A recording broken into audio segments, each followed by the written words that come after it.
राम राम। नारायणं नमस्कृत्य नरं चैव नरोत्तमं देवीं सरस्वतीं व्यासं ततो जयमुदीरयेत्।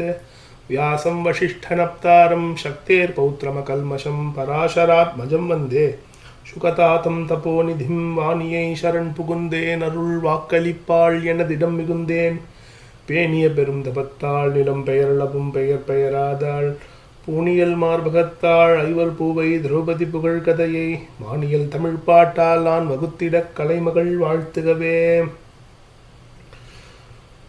வியாசாய விஷ்ணுரூபாய व्यासरूपाय विष्णवे नमो वै ब्रह्मणितये वासिष्ठाय नमो नमः। अनन्याश्चिन्तयन्तो मां ये जनाः पर्युपासते तेषां नित्याभियुक्तानां योगक्षेमं वहाम्यहम्।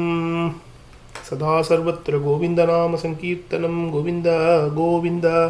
भारत माता की जय। राम राम। अनेवरुक्कुम इनिय माலை वणक्कम। சாக்ஷாத் ஈஸ்வர அனுகிரகத்தாலும் பிரத்யக்ஷ குரு கிருபையாலும் மகாபாரதம் காட்டும் மாண்புகள் என்ற இந்த ஒரு சத்சங்கமானது 30வது வாரமாக தொடர்ந்து நடைபெற்று வருகின்றது. அதன் பயனாக சென்ற வாரத்தின் தொடர்ச்சியாய் பாண்டவர்கள் அர்ஜுனன் தவிர ஏனையும் மேற்கொண்ட தீர்த்த யாத்திரை எப்படி செய்ய வேண்டும், எதற்காக செய்ய வேண்டும் போன்ற கேள்விகளை சென்ற வாரம் சற்றே முக்கியமாக விவாதித்துவிட்டு பாண்டவர்கள் எங்கெல்லாம் தீர்த்த யாத்திரை சென்றனர் என்ற அளவில் பார்த்து குருக்ஷேத்திரம் வரை அவர்கள் தீர்த்த யாத்திரை வந்தவரை சென்ற வாரம் பார்த்தோம். உங்கள் தாத்தா போனார்ப்பா தீர்த்த யாத்திரை, அதே வழியில் நீனும் போ அப்படின்னு பாண்டவர்களுக்கு கூடையே இருந்த மகரிஷிகள் எல்லாருமே, நாரதர் முத கொண்டு கூட இருக்கிற எல்லா மகரிஷிகளும் அவருக்கு உறுதுணையாக இருந்து தீர்த்த யாத்திரை மேற்கொள்றதுக்கு வழிவகை செய்கிறாங்க. புலஸ்திய மகரிஷி பீஷ்மர் சாந்தனு மகாராஜா காலம் சென்ற பின் பீஷ்மர் சென்ற தீர்த்த யாத்திரை ஞாபகப்படுத்தி, உங்கள் குலக்கொழுந்தான பிதாமகர் பீஷ்மர் இங்கெங்கெல்லாம் தீர்த்த யாத்திரை போனார், அதே மாதிரி நீனும் போகணும் அப்படின்னு பாண்டவர்களுக்கு அந்த உற்சாகத்தை மூட்டினாங்க. அது விளைவாக விளைந்ததே இந்த தீர்த்த யாத்திரை. மனிதனுக்கு சுகமும் துக்கமும் மாறி மாறி ஒரு அலை மீது அலையாக அந்த துயர் வருங்கிற மாதிரி அலை மீது அலையாக அந்த சந்தோஷமும் வரும், துயரமும் மாறி மாறி வரதான் அந்த வாழ்க்கை. அப்படி வந்தாலும் எதுக்குமே அஞ்சாத ஒரு நல்ல ஒரு வரி இருக்கு. அலை மீது அலையாக துயர் வந்து சேரும்போது நீ அஞ்சாதே எனும் குரலை செவி கேட்குமா அப்படின்னு ஒரு உன்னத வரி இருக்கு. ஆகப்பட்டது எத்தனை துயரம் வந்தாலும் அதுக்கு பயப்படக்கூடாது மனசு. இந்த மனசு எப்போ பயப்படாதுன்னா அந்த மனசில் ஒரு கல்மஷமோ அல்லது அந்த மனசில் ஒரு ஏக்கமோ துக்கமோ அல்லது அதை பற்றி ஒரு அட்டாச்மெண்ட், அதை பற்றி இருக்கிற ஒரு பந்தம் இருந்தால் தான் அந்த மனசு சந்தோஷமோ துக்கமோ அதீதமாக படும். அந்த அதீதமான சந்தோஷமோ துக்கமோ நமக்கு தேவையில்லை அப்படிங்கிற ஒரே காரணத்துக்காகத்தான் இது போன்ற தீர்த்த யாத்திரைகள் நாம் செய்யணும் அப்படிங்கிற அந்த தீர்த்த யாத்திரையோட முக்கியத்துவத்தை வலியுறுத்துகிறார். இப்படி பஞ்சபாண்டவர்கள் ஆரம்பித்த தீர்த்த யாத்திரை அவர்கள் இருந்த இடத்துலேருந்து காமியகவனத்துலேருந்து கிளம்பும்போது பக்கத்தில் ராஜஸ்தானில் இருக்கிற புஷ்கரம், மகா திவ்ய க்ஷேத்திரம் புஷ்கரத்துலேருந்து ஆரம்பித்து அடுத்து அவந்தி அப்படிங்கிற இன்றைக்கி இருக்கிற உஜ்ஜயினி நகரத்துக்கு போயிட்டு அங்கேருந்து மகாகாலம் அப்படிங்கிற மகாகாலேஸ்வரம் அப்படிங்கிற மகாகாலேஸ்வர தரிசனம் பண்ணி அங்கேருந்து ஓம்காரம், அங்கேருந்து நர்மதா நதி, மொத்தம் நிறைய தீர்த்தங்கள் நடுவில் சின்னது பெருசுமா நிறைய தீர்த்தங்கள், ஓம்காரேஸ்வர தரிசனம் பண்ணி அங்கேருந்து பிரபாசம் சோமநாதத்துக்கு மறுபடியும் போயிட்டு அங்கேருந்து மறுபடியும் கிளம்பி சரஸ்வதி சோமநாதரில் சரஸ்வதி சாகரத்தில் சங்கமம் ஆகிற அந்த பிராச்சி சரஸ்வதி அப்படிங்கிற அந்த சரஸ்வதி தீர்த்தத்தில் ஸ்நானம் பண்ணி துவாரகை தரிசனம் பண்ணி குருக்ஷேத்திரம் வந்து அடைந்தனர். தங்கள் குலக்கொழுந்தாக தங்கள் குல முன்னோரான ஆக இருந்த குரு மகாராஜா ஏற்படுத்திய நகரம் குருக்ஷேத்திரம். அந்த குருக்ஷேத்திரத்தில் வந்து தங்கள் தீர்த்த யாத்திரையை தொடர்ந்தனர் என்ற அளவில் சென்ற வாரம் க்ஷேத்திர தீர்த்த விருக்ஷ மகாத்மிய வாரம். அந்த வாரத்தில் குருக்ஷேத்திரம் வந்து அடைந்தனர் என்ற அளவில் நம் சத்சங்கத்தை நிறைவு செய்தோம். தொடர்ந்து இந்த வாரம் குருக்ஷேத்திரத்திலிருந்து எங்கெல்லாம் சென்றார்கள் மற்றும் என்னென்ன திவ்ய சரித்திரங்கள் எல்லாம் அவர்கள் செவிமடுத்தார்கள் என்பதை இந்த வாரம் தொடர்ந்து கேட்டு மேற்கொண்டு செல்ல அந்த இறையருள் அருட்புரியட்டும் என்ற பிரார்த்தனையை வைத்துக்கொண்டு இந்த வார சத்சங்கம் தொடங்குகிறது.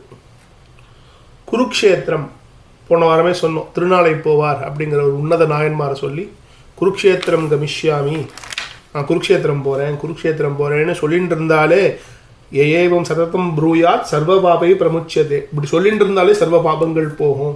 இப்படி ஏன் சொல்லணும் அப்படிங்கிற நோக்கத்தையும் பார்த்தோம்.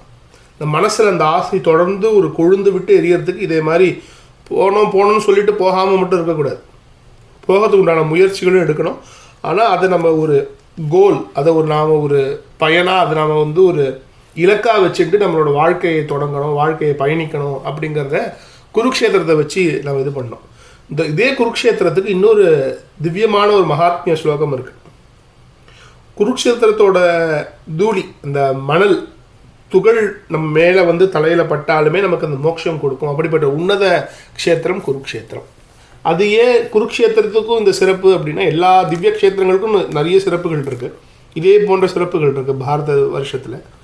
குருக்ஷேத்திரத்துக்கும் என்ன சிறப்புனா, போன வாரம் சொன்ன மாதிரி பிரம்மசரோவர் இருக்குது, அங்கே அர்ஜுனன் பீஷ்மருக்காக தீர்த்தம் கொண்டு வந்த இடம் இருக்குது, குதிரையை பகவான் குளிப்பாட்டின இடம் இருக்குது.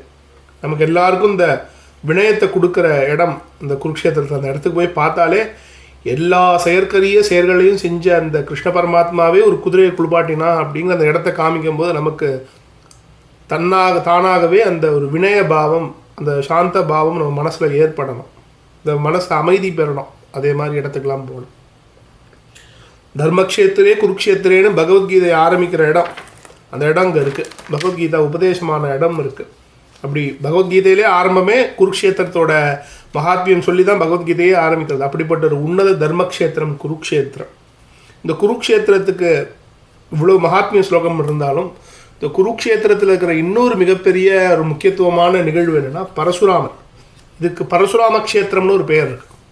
இன்றைக்கி பிற்காலத்தில் பரசுராம க்ஷேத்திரம்னு நாம் இன்றைக்கி கேரளத்தை, மலையாள தேசத்தை நம்ம அழைச்சாலும், பரசுராம க்ஷேத்திரம்னு இன்னொரு க்ஷேத்திரத்துக்கு ஒரு சின்ன சிறப்பு இருக்குது. அது எதுக்குன்னா குருக்ஷேத்திரம். இன்றைக்கி பரசுராம க்ஷேத்திரம்னா நம்ம கேரளம் தான், மலையாளம் தான். ஏன்னா அங்கே தான் அவர் நித்திய வாசம் பண்ணி தவயோகியாக சிரஞ்சீவியாக இருக்கார். அவர் பிறந்து வளர்ந்த இடம் குருக்ஷேத்திரம். இன்றைக்கி பரசுராமரோட சரித்திரத்தை கொஞ்சம் நிறைய இடத்துல வருது மகாபாரதத்தில். இன்றைக்கி கொஞ்சம் அவர் இந்த குருக்ஷேத்திரம் சம்பந்தமாக அவரோட வாழ்வு இருந்ததை நாம் இன்றைக்கி அனுபவிச்சுட்டு மேற்கொண்டு இந்த தீர்த்த யாத்திரை தொடரணும்னு ஒரு சின்ன ஆசை. ஜமதக்னி மகரிஷி, ரேணுகா, பிருகு மகரிஷி பரம்பரையில் வந்த செவனர், ஆப்னுவானர், ஔர்வர், இப்படி முக்கியமான பல மகரிஷிகள் சந்ததியில் வந்த ஒரு பெரிய தவயோகி ஜமதக்னி மகரிஷி. சாக்ஷாத் ஈஸ்வர அம்சம் ஜமதக்னி மகரிஷி. அவரோட மனைவி ரேணுகா தேவி. இவங்க 2 பேரும் ஈண்டெடுத்த தவ புதல்வர் பரசுராமர். ஜமதக்னி கதையும் சரி, விஸ்வாமித்திரர் ஆகட்டும், இந்த கதையெல்லாம் நிறைய வருது மகாபாரதத்தில் பின்னாடி. இங்கே பரசுராமர் சார்ந்து கொஞ்ச நேரம் ரச்சனம் பண்ணிட்டு மேற்கொண்டு போகலாம். ரேவா நதி அப்படின்னு ஒரு நதி தீரம். நம்ம நர்மதா நதியோட பவித்திரத்தை பார்த்தோம் போன வாரம், மகாத்மியத்தை பார்த்தோம். நர்மதா நதி தீரத்திலிருந்து பிரிகிற ஒரு சின்ன கிளை நதி தான் இந்த ரேவா நதின்னு. இன்னைக்கு கூட ரேவா நதின்னு ஒரு சின்ன ட்ரிபியூட்டரி இருக்குது நர்மதை நதியிலேருந்து ஓடுறது. அந்த ரேவா நதி கரையில் இருந்த ஆசிரமம் பரசுராமரோட ஆசிரமம், ஜமதக்னி ஆசிரமம். அங்கே பாண்டவர்கள் தரிசனம் பண்ணுறாங்க. அப்படி வரும்போது கூட இருந்த மகரிஷிகள், லோமசர், தௌமியர் முதலான மகரிஷிகள் அந்த திவ்ய க்ஷேத்திரத்தை பற்றி பெருமையை சொல்கிறாங்க. இந்த ரேவா நதி தீரத்தில் அமைஞ்ச இந்த ஜமதக்னி மகரிஷியோட ஆசிரமத்தை காமிக்கிறாங்க. அங்கே தரிசனம் பண்ணுறாங்க, ரேவா நதியில் ஸ்நானம் பண்ணுறாங்க. இன்றைக்கி அதான் நர்மதைன்னு ஓடின்னு இருக்கு. அப்போ சொல்லும்போது சொல்கிறாங்க, மகா பதிவிரத்தை ரேணுகாதேவி வாழ்ந்த இடம் அப்படிங்கிறாங்க. நம்ம எல்லாருக்கும் இந்த சரித்திரம் தெரியும். ஜமதக்னி மகரிஷி தன்னோட நித்திய பூஜையை செய்கிறதுக்கு கூட உதவியாக இருந்தவங்க ரேணுகாதேவி. அவங்களோட நித்திய கடமை காத்தால் எழுந்துச்சோம் அவங்க செய்கிற ஒரே கடமை பானையை எடுத்துகிட்டு போய், பானை கூட எடுத்துன்னு போக மாட்டாங்க, நதி தீரத்துக்கு போய் ஸ்நானம் பண்ணி அந்த நதி தீரத்துலேருந்து அங்கே இருக்கிற அந்த பச்சை மண், இந்த நதி ஆற்று ஓரத்தில் இருக்கிற அந்த ஆற்று படுகையில் இருக்கிற அந்த பச்சை மண்ணை எடுத்து அங்கேயே ஒரு தொண்டியாக பண்ணி அந்த தொண்டி அந்த குடத்தில் வந்து ஜலம் கொண்டு வந்து அதை பூஜைக்கு மற்ற இதுக்கு உபயோகப்படுத்துவாங்க ரேணுகாதேவி. அப்படி ஒரு உன்னத பதிவிரதை ரேணுகாதேவி.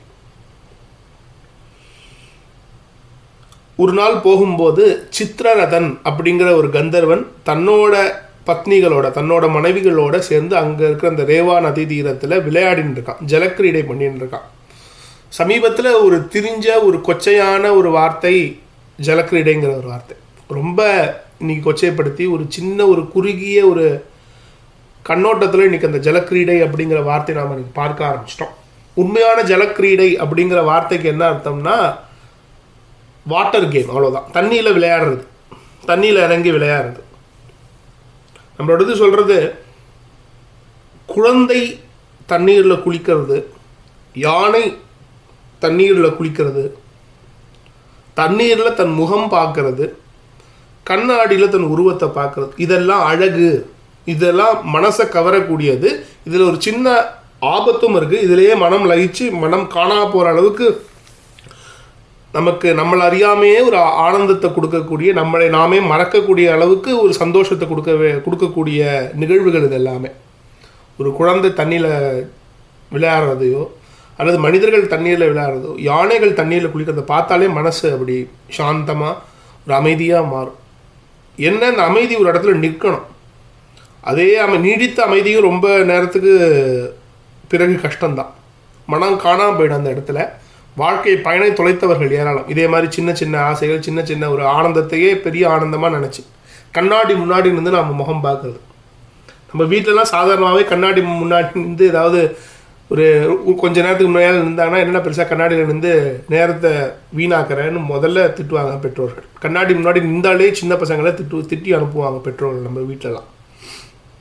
அப்படி அழகில் குழந்தைய பார்க்குறதே ஒரு அழகு, இந்த நீரில் ஸ்நானத்தை பார்க்குறதே ஒரு அழகு, விளையாட்டை பார்க்குறதே ஒரு அழகு. மற்றவங்க ஸ்நானம் பண்ணுறதை பார்க்கக்கூடாதுங்கிறது வேறு, அது ஒரு தர்ம நீதியே உண்டு. ஆனால் அந்த தண்ணீரில் விளையாடுறதை பார்க்குறதே ரொம்ப ஒரு அழகு. இன்றைக்கி அதுதான் வாட்டர் ஸ்போர்ட், வின்டர் கேம்லாம் நம்ம இன்றைக்கி விளையாடின்னு இருக்கோம். இப்படி சித்திரரதன் அப்படிங்கிற கந்தர்வன் தன் மனைவியோட விளையாடின்னு இருக்கான்.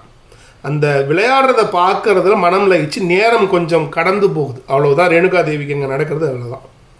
தமிழ் சினிமாலையும் மற்ற இதுலேயும் நடந்த ஒரு மிகப்பெரிய பொய் புரட்டு பரசுராம சரித்திரம் எங்கே சொல்லும்போது ரேணுகாதேவி வந்து சித்திரதனோட அழகில் மயங்கிட்டா, ஒரு க்ஷணம் தாமதிச்சிட்டா அப்படின்னு இவங்களையே ஒரு இட்டு கட்டி ரேணுகாதேவிங்கிற உன்னத பதிவிரத்தையை சிறுமப்படுத்தியிருக்காங்க. அதுதான் இப்போ இன்றைக்கி தமிழ் சினிமாவில் நடந்திருக்கு. ஆஸ் இட் இஸ் மகாபாரதம் படிச்சிங்கன்னா சித்திரரதனும் அவன் மனைவியும் விளையாடுறத பார்த்து ஆக என்ன ஆனந்தமாக அந்த ஜலத்தில் விளையாடுறாங்க, எவ்வளோ நல்லா அந்த ஜலம் ஓடுறது, எவ்வளோ அழகாக சந்தோஷமாக விளையாடுறாங்கன்னு ஒரு நிமிஷம் தன்னோட மனசை அதில் செலுத்தினான். அது மட்டும்தான் அவள் தப்பு பண்ணான். அது என்ன மிகப்பெரிய உலக குத்தமான நிச்சயமாக மிகப்பெரிய பாப்பமோ குற்றமோ தோஷமோ கிடையாது.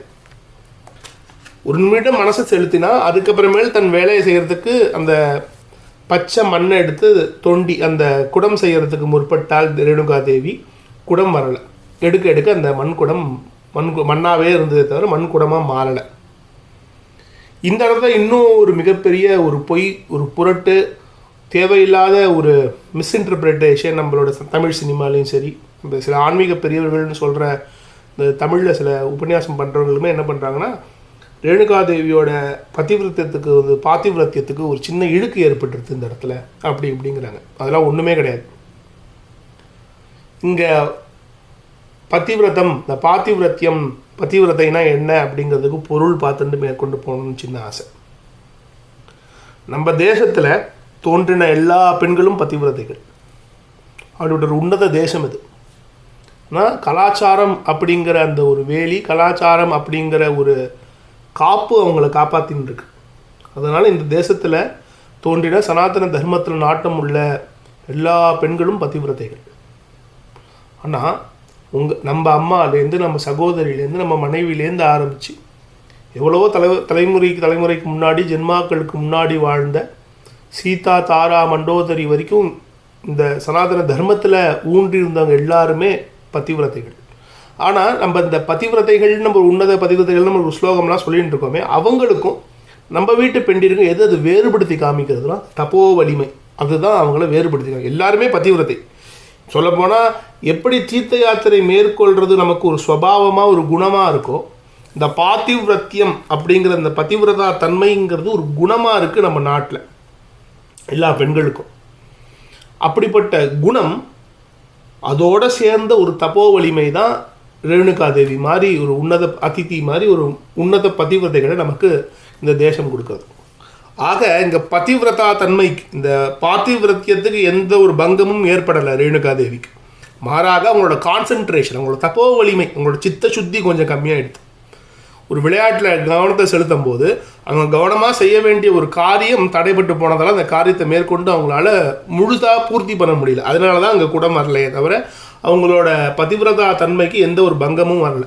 இது இந்த இடத்துல ரொம்ப ஒரு ஆணித்தரமாக சொல்லலாம். ஏன்னா நம்ம போகிற போக்கில் ஏதோ ஒரு சின்ன சின்ன விஷயங்கள் சொல்லி கதையை மாற்றி புரிஞ்சுக்கிறோம். அதுக்காக இந்த இடத்துல கொஞ்சம் நேரம் எடுத்துட்டேன்.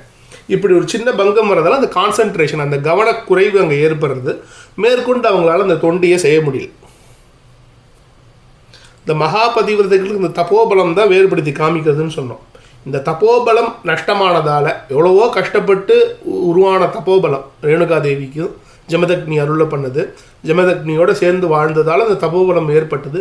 அது குறைஞ்சதுன்னு தெரிஞ்சோன்னா ஜமதக்னி மகரிஷிக்கு கோபம் வந்தது.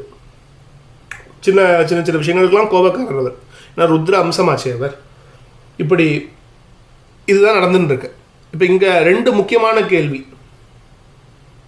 இந்த தீக்க கும்பல்லாம் தமிழ்நாட்டில் கடந்த ஒரு 50 வருஷமாக ஒரு துர்பிரச்சாரம் நிறைய பண்ணிட்டு இருக்காங்க. அதில் குறிப்பாக அந்த பெண்கள் சார்ந்து இந்த பெண்ணடிமை அது இதுன்னு இஷ்டத்துக்கு சொல்கிறாங்க. கற்புங்கிறதே ஒரு பொய் புரட்டு, பெண்களை அடிமைப்படுத்துறதுக்காக ஏற்பட்ட விஷயம்தான் இந்த கற்புங்கிறது. அது ஏன் கற்புங்கிறது பெண்களுக்கு மட்டும்தானா, ஆண்களுக்கு கிடையாதா? முதல் கேள்வி. பெண்ணடிமை தரத்தை அப்படி விதிச்சுட்டாங்க, கற்பு கற்புன்னு சொல்லி ஒரு பெண்ணை வந்து அடிமைப்படுத்திட்டாங்கங்கிறாங்க.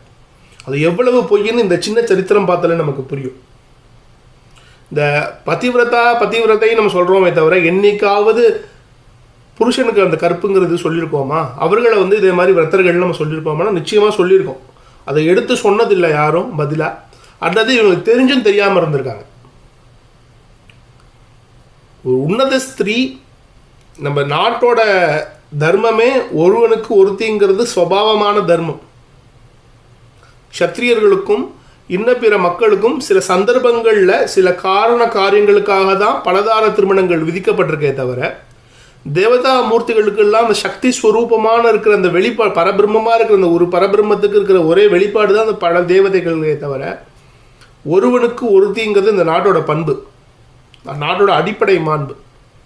அது ஒரு விரதம், அதுதான் பதிவிரதம் பெண்களுக்கு. அப்போ ஆண்களுக்கு இந்த கற்புங்கிறது ஒரு விஷயம் இல்லையா? அந்த ஒருவனுக்கு ஒருத்திங்கிறது ஆண்களுக்கு பொருத்தம் இல்லை, அவங்களுக்கும் உண்டு. பதிவிரதை அப்படின்னு இருக்கிற மாதிரி பத்னி விரதன்னு ஒன்று இருக்கான். நம்ம சொல்கிறது கிடையாது. ராமனை சொல்லும் போது நம்ம எப்பவுமே சொல்கிற ஒரே வார்த்தை ஏக பத்னி விரதன் அப்படின்னு தான் சொல்கிறோம். பாத்திவிரத்தியம் அப்படிங்கிற அந்த சொல்லில் ரெண்டு இருக்குது. பதிவிரதைன்னு ஒரு விஷயம் இருக்குது, பத்னி விரதன் அப்படின்னு இன்னொரு சொல்லும் இருக்குது. ரெண்டுமே இந்த பாத்திவிரத்தியத்தில் அடக்கும். பாத்திவிரத்தியம் அப்படிங்கிற ஒரு சொல்லுக்குள்ளே இந்த ரெண்டுமே அடக்கம், இந்த ரெண்டு வார்த்தைகளும் அடக்கும். ஆனால் இந்த பாத்திவிரத்தியத்துக்கு ஒரு தாய் ஸ்வரூபத்தை கொடுத்துருக்காங்க நம்ம தர்மத்தில் இருந்து மிகப்பெரிய சான்றோர்கள். அதனால தான் அதுக்கு பாத்திவிரத்தியம் பதிவிரதம் அப்படின்னு பேர் வச்சா கூட அதுக்குள்ளே இருக்கிற ரெண்டு பிரிவுகள், ஆண்களுக்கு பத்னி விரதர்கள், பெண்களுக்கு பதிவிரதைகள் அப்படின்னு இந்த ரெண்டு பிரிவுகளாக இருக்காங்க, ஆண்களுக்கும் பெண்களுக்கும். ஆக ராமன் பத்னி விரதன். இங்கே வாழ்ந்துட்டு எல்லா அநேக திவ்ய ஜென்மாக்கள் எடுத்த மகரிஷிகள்லேருந்து ஆரம்பித்து மகாராஜாக்கள்லேருந்து ஆரம்பித்து உன்னத புருஷர்கள்லேருந்து ஆரம்பித்து எல்லாருமே பத்னி விரதர்கள் தான். சம்சார சாகரத்தில் இருந்த எல்லா கிரகஸ்த தர்மத்தில் இருந்து வாழ்ந்து வர எல்லாரும் பத்னி விரதர்கள் தான். ஆக இந்த பதிவிரதைங்கிறது ஏதோ பெண்களுக்கு மட்டும் பொதுவான ஒரு விஷயம் கிடையாது, நம்ம தர்மமும் அப்படி சொல்லலை அப்படிங்கிறத இந்த இடத்துல சொல்லிட்டு, இங்கே நஷ்டமானது தப்போபலமே தவிர பதிவிரதா தர்மத்துக்கு ஒரு சின்ன தீங்கு கூட ஏற்படலை. விஷயம் கேள்விப்பட்டால் ஜமதக்னி கோபம் கொண்டார், அம்மாவை கொல்லு அப்படின்னு தன்னோட மகன்களுக்கு பணித்தார். பரசுராமருக்கு முன்னாடி சில அண்ணாக்கள் இருந்தாங்க. பரசுராமரோட அண்ணன்கள்லாம் கூப்பிட்டு போய் உங்கள் அம்மாவை கொண்டுட்டு வா, ரேணுகாதேவியை கொண்டுட்டு வா அப்படின்னாங்க. இங்கே ஒரு சின்ன தர்ம சங்கடம். அப்பா சொல்வதை கேட்பது சரி, தந்தை சொல்மிக்க மந்திரம் இல்லை அப்படின்னு நம்மளுக்கு பழமொழியே இருக்குது. அப்பா சொல்கிறத நிச்சயம் கேட்கணும். ஆனால் அதுக்காக பெற்ற தாயவே கொள்ளலாமா அப்படின்னு ஒரு கேள்வி. இன்னொன்று, பெற்ற தாயை கொள்வது ஒரு பக்கம் இருக்கட்டும், சாதாரணமாகவே ஒரு பெண்ணை கொள்வது மகா பாபம் அப்படின்னு நம்ம சாஸ்திரம் சொல்கிறது.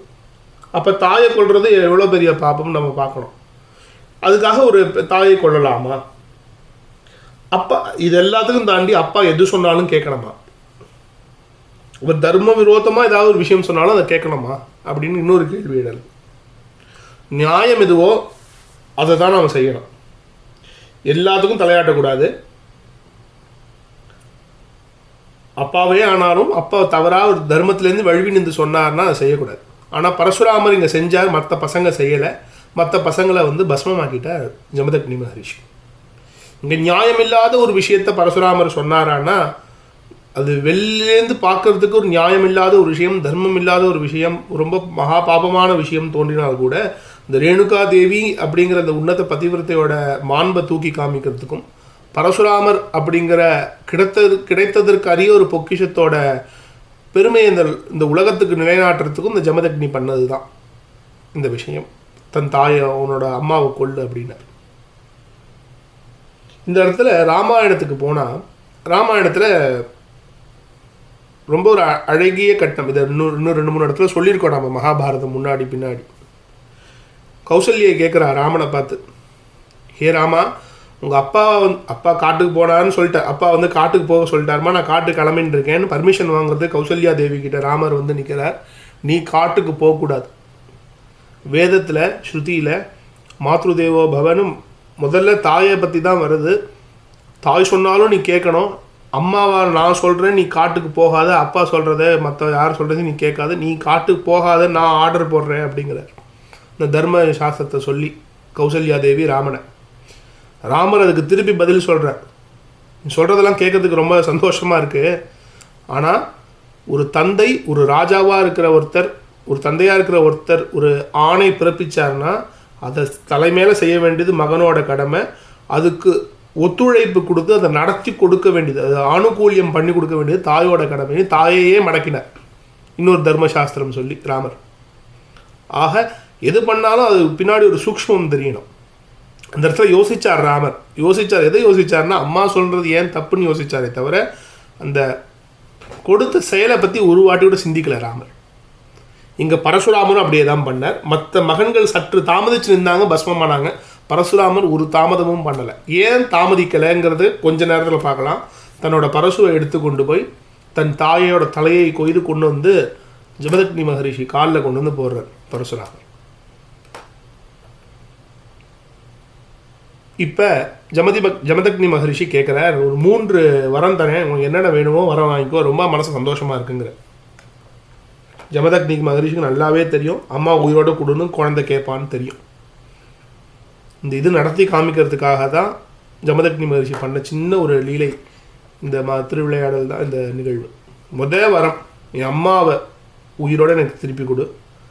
பஸ்வமான என் அண்ணனுங்கள்லாம் உயிரோடு வரணும் 2வது வரம் கேட்டார்.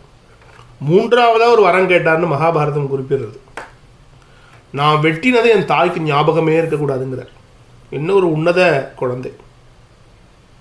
இந்த 3 வரம் கேட்குறார், கொடுத்தோம் அப்படிங்கிறார். அப்புறம் இந்த தலை மாறிய நிகழ்வு எல்லாம் நமக்கு தெரியும். மிகப்பெரிய ஒரு பொக்கிஷம் நமக்கு கிடைக்கணுமேங்கிறதுக்காக இந்த திருவிளையாடல் நிகழ்த்தப்பட்டது. சரி, இப்போ கேள்விக்கு வருவோம்.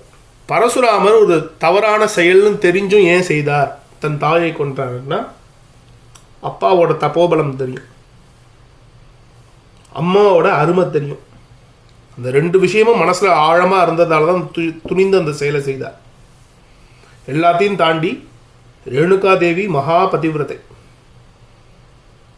பரசுராமர் நினைச்சாருன்னா ஒரு க்ஷணத்தில் எல்லாத்தையும் உயிரோடு கொண்டு வந்திருக்க முடியும். கொண்டு வராமல் தன் தந்தை சொல்ல நிறைவேற்றினார். காரணம் தந்தைக்கும் தெரியும், தந்தை நினைச்சாருன்னா மறுபடியும் கொண்டு வந்துடுவார் அப்படின்னு. இப்படி உயிரோட ரேணுகா தேவி வந்தாங்க திரும்பி இந்த தலைமாறி. இப்போ ரேணுகா தேவியோட தப்போ வலிமைக்கு என்ன சார்? பரசுராமரோட பெருமையை பார்த்தாச்சு, ஜமதக்னி மகரிஷிக்கு என்ன பெருமைன்னு பார்த்தோம். ரேணுகா தேவிக்கு இதில் என்ன பெருமை அப்படின்னு பார்த்தா அவங்களோட பதிவிரதை தன்மை, இந்த பதிவிரதா தன்மைக்கும் அவங்கள ஏன் இன்னைக்கு உன்னத பதிவிரதைகள் லிஸ்ட்டில் வச்சுட்டு இருக்கோங்கிறதுக்கு என்ன சான்றுனா இப்படிப்பட்ட ஒரு உன்னத மகனை பெற்றெடுத்தது தான் சான்று.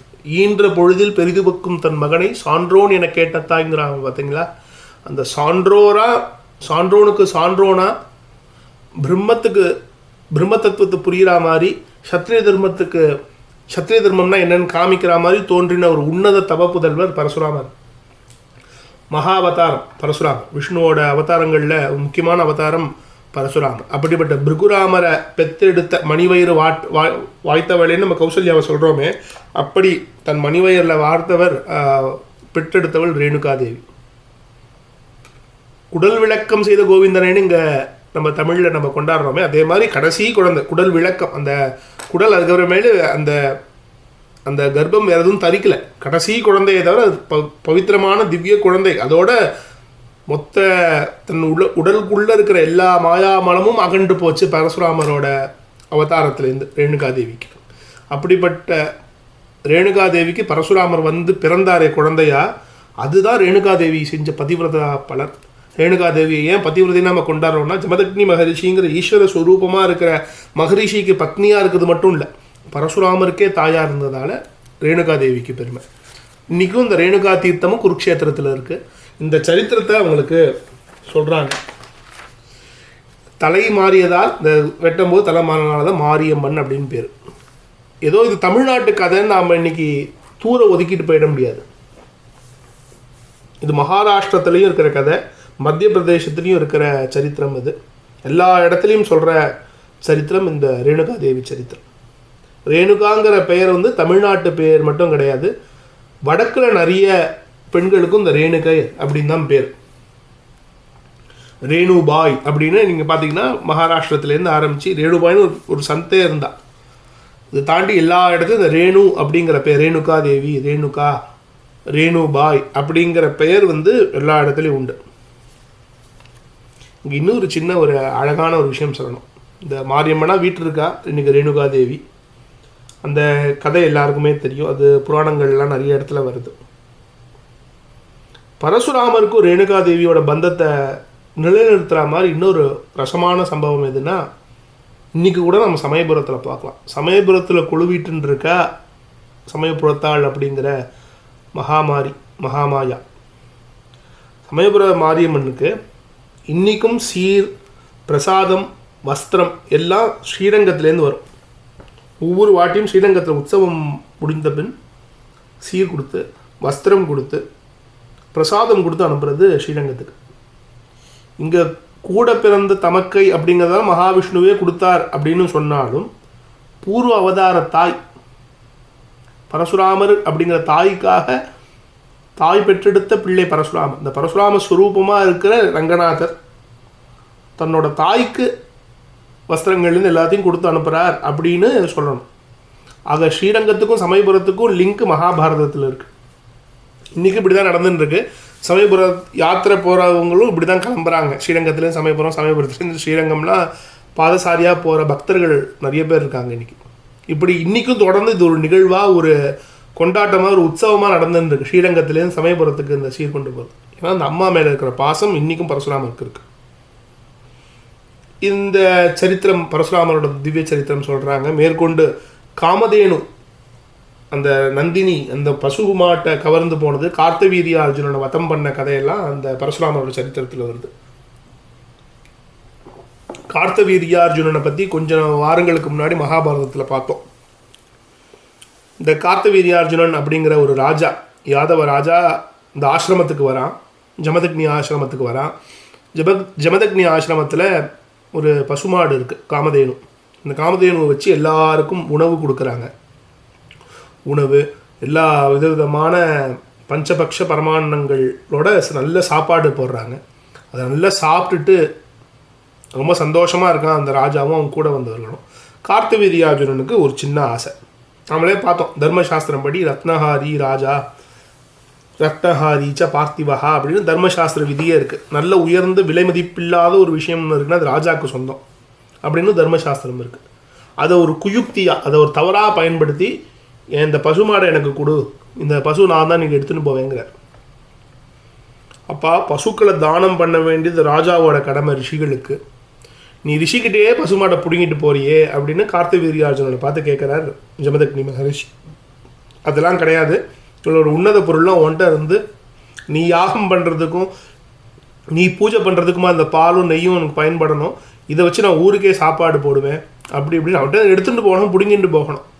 பிடிங்கிட்டு போய் ஒன்றும் ஊருக்கெல்லாம் ஒன்றும் சாப்பாடு போட்ட மாதிரிலாம் ஒன்றும் கிடையாது. கார்த்திவீர்யார்ஜுனன் அங்கே பசுமாடு அங்கே இருக்கக்கூடாது, ரொம்ப இதாக இருக்குன்னு அது மேலே ஆசைப்பட்டு கவர்ந்து கொண்டு போகிறான் அந்த ஆணிரை.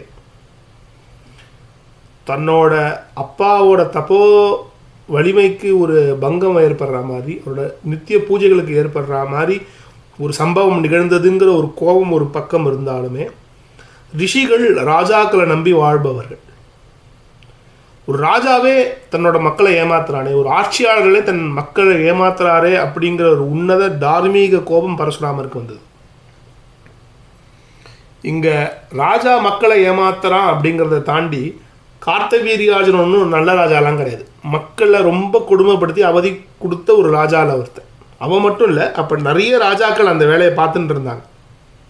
சில ராஜாக்கள் மட்டும்தான் அந்த காலத்தில் வந்து கொஞ்சம் மக்களுக்கு நல்லபடியாக நடந்துட்டு மக்களோட பராமரிப்பு பார்த்துட்டு இருந்தாங்களே. நிறைய ராஜாக்கள் வந்து குலத்ரோகிகளாக, பிரம்ம துரோகிகளாக, பிரஜா துரோகிகளாக மக்களுக்கு வந்து ரொம்ப கஷ்டத்தையே கொடுத்துட்டு இருந்தாங்க சில ராஜாக்கள். இது ஒரு அவதார நோக்கம். பரசுராமரோட அவதாரம் எதற்கு அப்படின்னு பார்த்தோம்னா, இந்த கிளர்ச்சி ஏற்படுத்துறதுக்கு, ஒரு புரட்சி ஏற்படுத்துறதுக்கு. இப்போ ஜனநாயகத்தில் கிளர்ச்சியோ புரட்சியோ ரொம்ப சாதாரணம். 5 வருஷத்துக்கு முன்னாடி தேர்தல் வரும், நாம் ஓட்டை மாற்றி செலுத்தி இந்த புரட்சி உருவிரல் புரட்சியை ஏற்படுத்திடலாம். நீங்கள் சொல்கிற அந்த உருவிரல் புரட்சிங்கிறோமே, ஒரு விரலில் புரட்சி ஏற்படுத்திடலாம் அப்படின்னு நம்ம நினச்சிட்டு இருக்கோம். அப்புறம் அடுத்த 5 வருஷம் ஏமாத்துறோம், மறுபடியும் இன்னொருத்தருக்கு கொடுக்குறோம், மாற்றி மாற்றி நம்ம பண்ணிட்டு இருக்கோம். ஜனநாயகத்தில் இந்த ஒரு 5 வருஷம் அப்படிங்கிற ஒரு குறுகிய காலம் இருக்குது. இந்த முடிசூட்டு நடக்கிறதுல இந்த மன்னராட்சியில் எங்கே புரட்சி ஏற்படுத்துறது? வெட்டி கொண்டுடுவான் மன்னன். தன்னிட்ட எல்லா சைன்யமும் இருக்குது, மன்னன் விடுவான ஒரு புரட்சி வந்தால் மக்களால் தான் புரட்சி பண்ண முடியுமா? இந்த புரட்சிங்கிற வார்த்தை மன்னராட்சியில் நடக்கிற நாடு, இப்போ நம்ம நிறைய மன்னராட்சி நடந்த நாடுகள் பார்த்தோம்.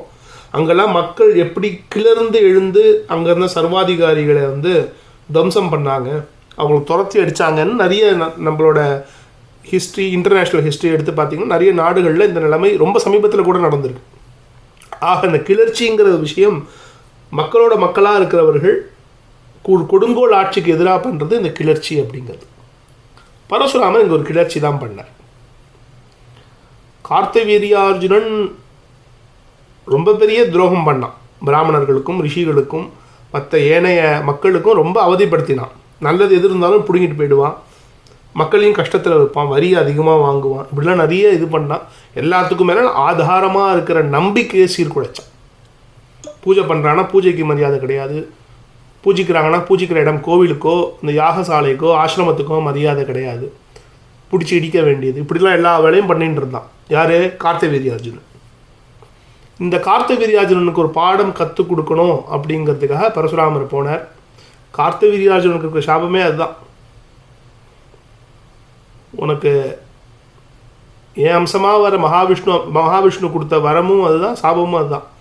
என் அம்சமாக ஒரு ஸ்வரூபம் வந்து உன்னை அழிக்கும், பின்னாடி என்னோட அம்சமாக இருக்கிற என்னோட இன்னொரு ஸ்வரூபம் வந்து உன் புகழை அழிக்குங்கிறார். இதை நம்ம கொஞ்ச நாள் முன்னாடி பார்த்தோம். ஒரு மனிதனுக்கு எது இறப்பு அப்படின்னு பார்த்தோம்னா, இந்த சரீரம் அழியிறது இங்கே நம்ம மனித பிறவியை பொறுத்த வரைக்கும் ஒரு இறப்பு. இன்னொரு இறப்பு எதுனா அந்த புகழ் அழியிறது. புகழ் வாங்கின புகழ் வந்து அவ்வளோ சீக்கிரம் அழியாது.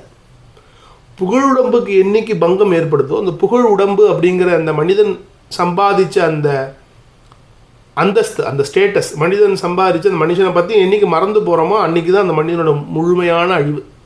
அர்ஜுன அப்படிங்கிற வார்த்தைக்கு கார்த்தவீர்யார்ஜுனன் தான், அர்ஜுனன்னா கார்த்தவீர்யார்ஜுனன்னு நினச்சிட்டு இருந்தாங்க நிறைய பேர். பின்னாடி அர்ஜுனன்னு ஒருத்தன் தோன்றி அந்த அர்ஜுனன்னா பார்த்திபன் அப்படிங்கிற அந்த பஞ்சபாண்டவர்களில் வந்த பல்குணன் அர்ஜுனன் தான் அர்ஜுனன் அப்படிங்கிற மாதிரி ஆச்சு. கார்த்தவீர்யார்ஜுனன் எல்லாரும் மறந்துட்டாங்க. இதுதான் புகழ் உடம்புக்கு ஏற்பட்ட அழிவு. அர்ஜுனனும் நாராயண அம்சம்தான், நரநாராயண அம்சம்தான் அர்ஜுனனும். இப்படி அர்ஜுனனால் கார்த்தவீர்யார்ஜுனோட புகழ் உடம்புக்கு ஒரு பங்கமும், தன்னோட பூத சரீரத்துக்கு பரசுராமர் அப்படிங்கிற நாராயண ஸ்வரூபமாக இருக்கிற மகாவதாரமான தசாவதாரத்தில் ஒன்றா இருக்கிற பரசுராமனால் 2 அழிவு ஏற்பட்டது. இப்படி பரசுராமர் வந்தார், கார்த்தவீர்யார்ஜுனோட சண்டை போட்டார். அவனுக்கு 1000 கரங்கள், 1000 கரங்களையும் வெட்டி போட்டு கார்த்தவீர்யார்ஜுனை கொன்னுட்டு திருப்பி வந்தார். பின்னாடி தெரியும், அவர் வேற எங்கேயோ ஒரு சுள்ளி பொறுக்க போன நேரத்தில், புற்கட்டை கொண்டு வர தர்பையை பொறுக்கிறதுக்கு போன சந்தர்ப்பத்தில் கார்த்தவீர்யார்ஜுனோட மகன்கள், அந்த சத்திரியர்கள் எல்லாமே வந்து குயுக்தியாக ஒரு சதி திட்டம் மாதிரி தீட்டி பூஜை பண்ணிட்டு இருந்த அந்த ஒரு ஹோமமோ ஏதோ ஒரு வேள்வி பண்ணிட்டு இருந்த ஜமதக்னி மகரிஷியோட தலையை கொய்து ஜமதக்னி மகரிஷியை கொன்றார்கள் அப்படின்னு சரித்திரம் சொல்கிறது. ரேணுகா தேவி அலறி ராமானு கூப்பிட்டு பரசுராமர் வந்து என்ன நடந்ததுன்னு கேட்டு அன்னைக்கு பரசு எடுத்தவர் தான், இந்த பிரம்மத்துவம் எனக்கு தேவையில்லை, சத்திரியத்துவத்தை நான் பிடிக்கிறேன், இன்னிலேருந்து என் கடமை வந்து பிரம்ம தேஜஸ் அபிவிருத்தி பண்ணுறது மட்டும் இல்லை, சாத்திர வீரியத்தை காமிக்கிறது இந்த உலகத்துக்கு அப்படின்னு மாற்றினார். அந்த சாத்திர வீரியத்தோட வெளிப்பாடு தான் எங்கெங்கெல்லாம் கொடுமையான ஆட்சியாளர்கள் இருந்தாங்களோ அவங்க எல்லாருமே தலையை சீவரன்னு கிளம்பி கார்த்தவீரியார்ஜுனரோட வாரிசுகளை புல் பூண்டு இல்லாமல் முழுசாக ஒழிச்சு கட்டினார். கார்த்தவீரியார்ஜுன வாரிசுகளை மட்டும் அவர் சம்ஹாரம் பண்ணலை, மேற்கொண்டு 21 தலைமுறை சத்திரியர்களை வந்து கொண்டு தீர்த்தார். இங்கே 2 விஷயம். அன்னிலேருந்து அவர் சத்திரியர்கள் எல்லாருக்கெல்லாம் ஒன்றும் நான் சொல்லிக் கொடுக்க மாட்டேன்னு வேறு சபதம் எடுத்தார். இந்த இடத்துல 2 விஷயம். ஒரு பிராமணன் சத்திரியனை கொண்டுட்டார், ஊர் முழுக்க போய் கொண்டுட்டார். மகா பெரிய ராஜாக்கள்லாம் கொன்று கிளர்ச்சி பண்ணுறேங்கிற பேரில் எல்லாரையும் கொண்டுட்டார். பிராமணன் வந்து அடக்குமுறை பண்ணிட்டார் எல்லாருக்கும் மேலே. பரசுராமருங்கிற ஒரு பிராமணன் அடக்குமுறை பண்ணிட்டாருன்னு இன்றைக்கி பேசிகிட்டு இருக்கோம் மடத்தனமாக. இன்னொன்று, அவர் யாருக்குமே சொல்லிக் கொடுக்கல, பிராமணருக்கு மட்டும்தான் சொல்லி தருவேன்ட்டார், சத்திரிய மற்றவங்களுக்குலாம் சொல்லியே கொடுக்கல. அங்கே ஒரு சத்திரியர்களுக்கு சொல்லித்தர மாட்டேன் அப்படின்னு சொன்னாரே தவிர எல்லாருக்கும் சொல்லித்தர மாட்டேன்லாம் ஒன்றும் சொல்லலை. ஆனால் அவர் யாருக்குமே சொல்லிக் கொடுக்கல. கல்வி என்பது ஒருத்தர்கிட்டயே தான் இருக்குது, ஞானம்ங்கிறது இன்னைக்கு நேற்று கூட பார்த்தோம், சில மடப்பசங்கள்லாம் வந்து பேசிகிட்டு இருந்தாங்க, எங்களை படிக்க விடலை, கல்வியும் அறிவும் ஒருத்தர்கிட்டே இருக்குன்னு நீங்களாம் நினச்சிட்டு இருக்கீங்கன்னு ஒரு புரியாத ஒரு புரிதலை வச்சுட்டு ஒரு இக்னரண்ட் ஒரு மனசில் இருக்கிற ஒரு வன்மத்தை விதைச்சிட்டு போகிற மனிதர்கள் ஏறலாம். இது ஒரு துஷ்பிரச்சாரமாகவே இந்த நாட்டில் வேரூன்றி இருக்கு. உண்மை என்னன்னு பார்த்தோம்னா, பரசுராமர் நல்ல ராஜாக்கள் ஒருத்தர் மேலே கூட கையே வைக்கல. ஏன்னா பரசுராமர் காலத்தில் வாழ்ந்த மகாராஜாக்கள் தான் ஜனக மகாராஜாவாகட்டும், சீதையை பெற்றெடுத்த ராஜா ஜனக மகாராஜாவாகட்டும், ராமனோட தந்தையான தசரதராகட்டும், எல்லாருமே ஜனக மகாராஜா காலத்தில் நம்ம பரசுராமர் காலத்தில் வாழ்ந்தவங்க தான். அவங்க 2 பேருக்கு எந்த ஒரு அசம்பாவிதமும் பரசுராமரால் ஏற்படலை. யாரெல்லாம் இந்த நாட்டில் இருக்கிற மக்களை அவதிப்படுத்தினாங்களோ, நாட்டில் எல்லாருக்காகவும் உழைக்கிற பிராமணர்களை கொடுமைப்படுத்தினாங்களோ, மகரிஷிகளை கொடுமைப்படுத்தினாங்களோ, யாரெல்லாம் தவறாக ஆட்சி புரிந்தாங்களோ, யாரெல்லாம் இந்த தர்மத்துக்கு எதிராக செயல்பட்டாங்களோ அவங்கள தான் போட்டு தள்ளினார் பரசுராமர். 37 சத்திரியர்களை 21 தலைமுறை சத்திரியர்களை கொண்டார். சத்திரியர்களுக்கு பாடம் நடத்த மாட்டேன்னு ஏன் சொன்னார்னா, மற்ற எந்த வம்சத்தில் வந்த அந்த 21 வம்சத்துக்குள்ள பின்னாடி வந்த சத்திரியர்கள் யாராவது வந்தாங்கன்னா அவங்களுக்குலாம் நான் பாடம் நடத்த மாட்டேன்னு தான் சொன்னாரே தவிர, அவர்கிட்ட படித்த சத்திரியர்கள் யாருன்னா ரொம்ப புகழ்மிக்க சத்திரியர்கள்னு பார்த்தீங்கன்னா, முதல்ல வரவர் பீஷ்மாச்சாரியர். பீஷ்மருக்கு பரத்வாஜர் ஒரு குருன்னா பரசுராமரே ஒரு குரு. பரசுராமர் தான் ஆதி குரு பீஷ்மருக்கு. அடுத்து துரோணருக்கு சொல்லிக் கொடுத்தார். துரோணராக பரவாயில்ல, பரத்வாஜ புத்திரர் பிராமணருங்கிற நீங்கள் ஒரு எக்ஸப்ஷன் கொடுத்தா கூட, அடுத்து முக்கியமாக பரசுராமர்கிட்ட சிஷ்யனாக இருந்த இன்னொருத்தர் ருக்மிணியோட அண்ணன். ருக்மிணி தேவி இருக்காளே நம்ம கிருஷ்ணரோட மனைவி, அந்த ருக்மிணியோட அண்ணன் விதர்பராஜ மகாராஜாவோட பீஷ்மக மகாராஜாவோட புத்திரன் ருக்மி பின்னாடி தவறு இழைச்சாலுமே, ஆனால் ருக்மிணி ஆட்சியாளனாக ஒரு இளவரசனாக பட்டத்து இளவரசனாக அவனும் அவன் தந்தையோ ரொம்ப தர்மமாக நடந்துட்டாங்க. அதனால தான் ருக்மி அப்படிங்கிறவனுக்கு சொல்லிக் கொடுத்தார் பீஷ்மர். எல்லா மன்னர்கள்லாம் விட்டுருங்க, கர்ணனுக்கு சொல்லிக் கொடுத்தாருன்னு சொல்கிறோம். கர்ணன் ஏமாற்றி வந்து கற்றுந்தான்னு பார்த்தோம். கர்ணன் மாதிரி இருக்கிற இன்னொருத்தருக்கும் சொல்லிக் கொடுத்தார். அவர் பேர் சூத்தர்னு பேர். சூத்த அப்படிங்கிற வார்த்தைக்கு என்ன அர்த்தம்னா தேரோட்டி மகன் பேர். சூத்தபுத்திரன் கர்ணன் நம்ம சொல்கிறது வார்த்தை அப்படி வந்தது தான். இன்னொரு தேரோட்டி மகனுக்கும் இந்த தனுர்வேதத்தை போதிச்சிருக்காரு பரசுராமர் அப்படின்னு அவரோட சரித்திரம் சொல்கிறது. கர்ணன் தவிர இருக்க இன்னொரு சூத்தர் அப்படிங்கிற பெயர் கொண்ட ஒருத்தருக்கும் பரசுராமர் தான் குரு அப்படிங்கிறது. ஆக அவர் எந்த ஒரு பாகுபாடுலாம் காமிக்கலை. தன் தந்தையை கொன்ற வம்சம் இந்த தேசத்துக்கு இடையூறாக இருந்தது, இந்த தர்மத்துக்கு யாரெல்லாம் பிரச்சனை பண்ணாங்களோ அவங்களுக்கு தான் சொல்லிக் கொடுக்க மாட்டேன், அவங்கள தான் கொள்ளுவேன் அப்படிங்கிற ஒரு வைராகியத்தில் இருந்த பரசுராமர். அதுதான் பரசுராம அவதாரமே. எல்லாத்தையும் கொண்டு தள்ளிட்டு ராமன் கிட்ட தன் முன்னாடி இந்த தனுஷை உடச்சி ராமன் கிட்ட எல்லா தன்னோட அவதார நோக்கத்தை ஹேண்ட் ஆஃப் பண்ணிவிட்டு அங்கேருந்து வந்து ஒரு பரசுவை தூக்கி எறிஞ்சு ஒரு க்ஷேத்திரத்தை உருவாக்கி பரசுராம க்ஷேத்திரம்னு உருவாக்கி இங்கே இன்றைக்கும் இந்த மலையாள தேசத்தில் உட்காந்து தபம் பண்ணிட்டு இருக்கார். சில புராணங்கள்லாம் பின்னாடி கல்கி அவதாரம்ங்கிற கடைசி அவதாரம், கலியுகம் முடிகிற அவதாரம் கல்கி அவதாரம் வருது. இந்த கல்கிக்கு குருவாக இருக்கார் பரசுராமர், குருவாக வந்து எல்லா பயிற்சியும் கொடுக்க போகிறாருன்னு சொல்லிட்டு இருக்கு. ஆக பரசுராம அவதாரம் உணர்த்துறது என்னென்னா, எந்த ஒரு ஆட்சியாளன் தன்னை நம்பி இருக்கிற மக்களுக்கும் தன்னை நம்பி இருக்கிற சாதாரண ஜனங்களுக்கும் தன்னை நம்பி இருக்கிற ஜனங்களோட பிரதானமாக இருக்கிற அந்த சனாதன தர்மத்துக்கு கஷ்டத்தை உண்டாக்குறானோ, எந்த ஒரு ஆட்சியாளன் தவறாக வேணும்னே கோவிலை மட்டும் இடிக்கிறானோ, எந்த ஒரு ஆட்சியாளன் மேற்கொண்டு பாபங்களை சம்பாரிச்சுண்டு ஹிந்து உணர்வை புண்படுத்துகிறானோ அவன் எல்லாருக்கும் பரசுராமர் காத்துன்ட்ருக்காருன்னு பரசுராமரோட சரித்திரம் சொல்கிறேன். நான் சொல்லலை, ரொம்பலாம் கஷ்டப்பட வேண்டாம். பரசுராமர் ரொம்பலாம் போல் பக்கத்திலே தான் இருக்கார், தமிழ்நாட்டுக்கு பக்கத்தில் கேரளாவில் தான் இருக்கார், கூப்பிட்டா வந்துடுவார் அப்படிங்கிறது ஒரு சரித்திரம். அப்படி ஒரு உன்னத சரித்திரம் பரசுராமரோட சரித்திரம். இப்படி காத்துன்னு இருக்கார் இந்த பிரம்ம துரோகிகளை அழிக்கிறதுக்காக 21 தலைமுறை சத்திரியர்களை அழிச்சிட்டு இருந்தார் பரசுராமர். அப்படி 21 தலைமுறை சத்திரியர்களை கொண்டு அந்த பிரம்ம துரோகியா பிரஜா துரோகியா இருக்கிற அந்த சத்திரிய வம்சத்தையே பூண்டோடு அழித்த பரசுராமர் அடுத்து என்ன பண்ணார்னா, தன்னோட குருக்ஷேத்திரத்தில் வந்து, குருக்ஷேத்திரம் தான் அவங்க வாசம் பண்ணுற இடம் தான் பின்னாடி குருக்ஷேத்திரமாக மாறினது. அந்த குருக்ஷேத்திரத்தில் ஒரு தீர்த்தம், அந்த தீர்த்தத்தில் கொண்டு வந்து தன்னோட பரசுவை அலம்பினார்ன்னு இருக்கு. இன்றைக்குமே ஸ்ரீ அண்ணா அவரோட உபன்யாசத்து பிரவச்சனத்தில் சொல்லும் போது குருத்வாரா ஒன்று இருக்குது இந்த குருக்ஷேத்திரத்தில். குருக்ஷேத்திரம்னு ஒரு சிட்டி இருக்கே, அந்த குருக்ஷேத்திரம்ங்கிற அந்த நகரத்தில் ஒரு ஹரியானாவில் இருக்குது. அங்கே வந்து ஒரு குருத்வாரா இருக்குது, ஒரு சீக்கியர்களோட கோவில் இருக்குது, குருத்வாரா இருக்குது. அங்கே போயிட்டு அவர் பார்க்கணும். அந்த தீர்த்தம் வந்து பரசுராமர் ஏற்படுத்திய தீர்த்தம் வந்து 9 தீர்த்தம். மகாபாரதத்தில் என்ன வரி வருதுன்னா, ஷோணிதோதான் ஹ்லாதான் நவ, ஷோணிதோதான் ஹ்லதான் நவ அப்படின்னு ஒரு வரியே வருது. அதாவது ஷோணிதோதான், இந்த ரத்த வர்ணம், இந்த ரத்த சிவப்பு, சொல்லப்போனால் சிவப்புங்கிற அந்த வர்ணத்துக்கு வந்து சம்ஸ்கிருதத்தில் பேரே ரத்த வர்ணம் தான் பேர். அப்படி தான் தமிழில் வந்து இந்த ரத்தம் அப்படின்னு இந்த வார்த்தையே வந்தது. ரத்த வர்ணமாக இருக்குது, அந்த சிவப்பு வர்ணமாக இருக்கும் அப்படிங்கிற அந்த தீர்த்தம். அது போய் பார்த்தாங்கன்னா இந்த குருத்வாராக்குள்ளே அந்த தீர்த்தம் இருக்குது. அந்த தீர்த்தம் பரசுராம தீர்த்தத்தில் ஒன்றுங்கிறதால அதுக்கு சுற்றி குருத்வாரா வந்தாச்சு. குருத்வாரா உள்ளே போய் பார்க்கும்போது பார்க்கறதுக்கு வந்து செக்கச்செவேல்னு ரத்த கலவையாக இருக்குது அந்த தீர்த்தம். கையில் எடுத்தால் சாதாரண ஜலமாக இருக்குது. அந்த தரையோட அமைப்பா கீழே இருக்கிற மண்ணோட அமைப்பான்னு தெரியல, ஆனால் பார்க்குறதுக்கு ஷோணிதோதான், அந்த இரத்த கடலில் இருக்குது, அந்த சிவந்த வர்ணத்தில் இருக்குது அந்த தீர்த்தம். இன்றைக்கும் இருக்குது அந்த தீர்த்தம். குருக்ஷேத்திரம் போனால் பார்க்கலாம். இப்படி 9 தீர்த்தத்தை ஏற்படுத்தினார். அதில் இந்த ஒரு தீர்த்தம் இந்த குருத்வாராக்குள்ளே இருக்கிற தீர்த்தம்.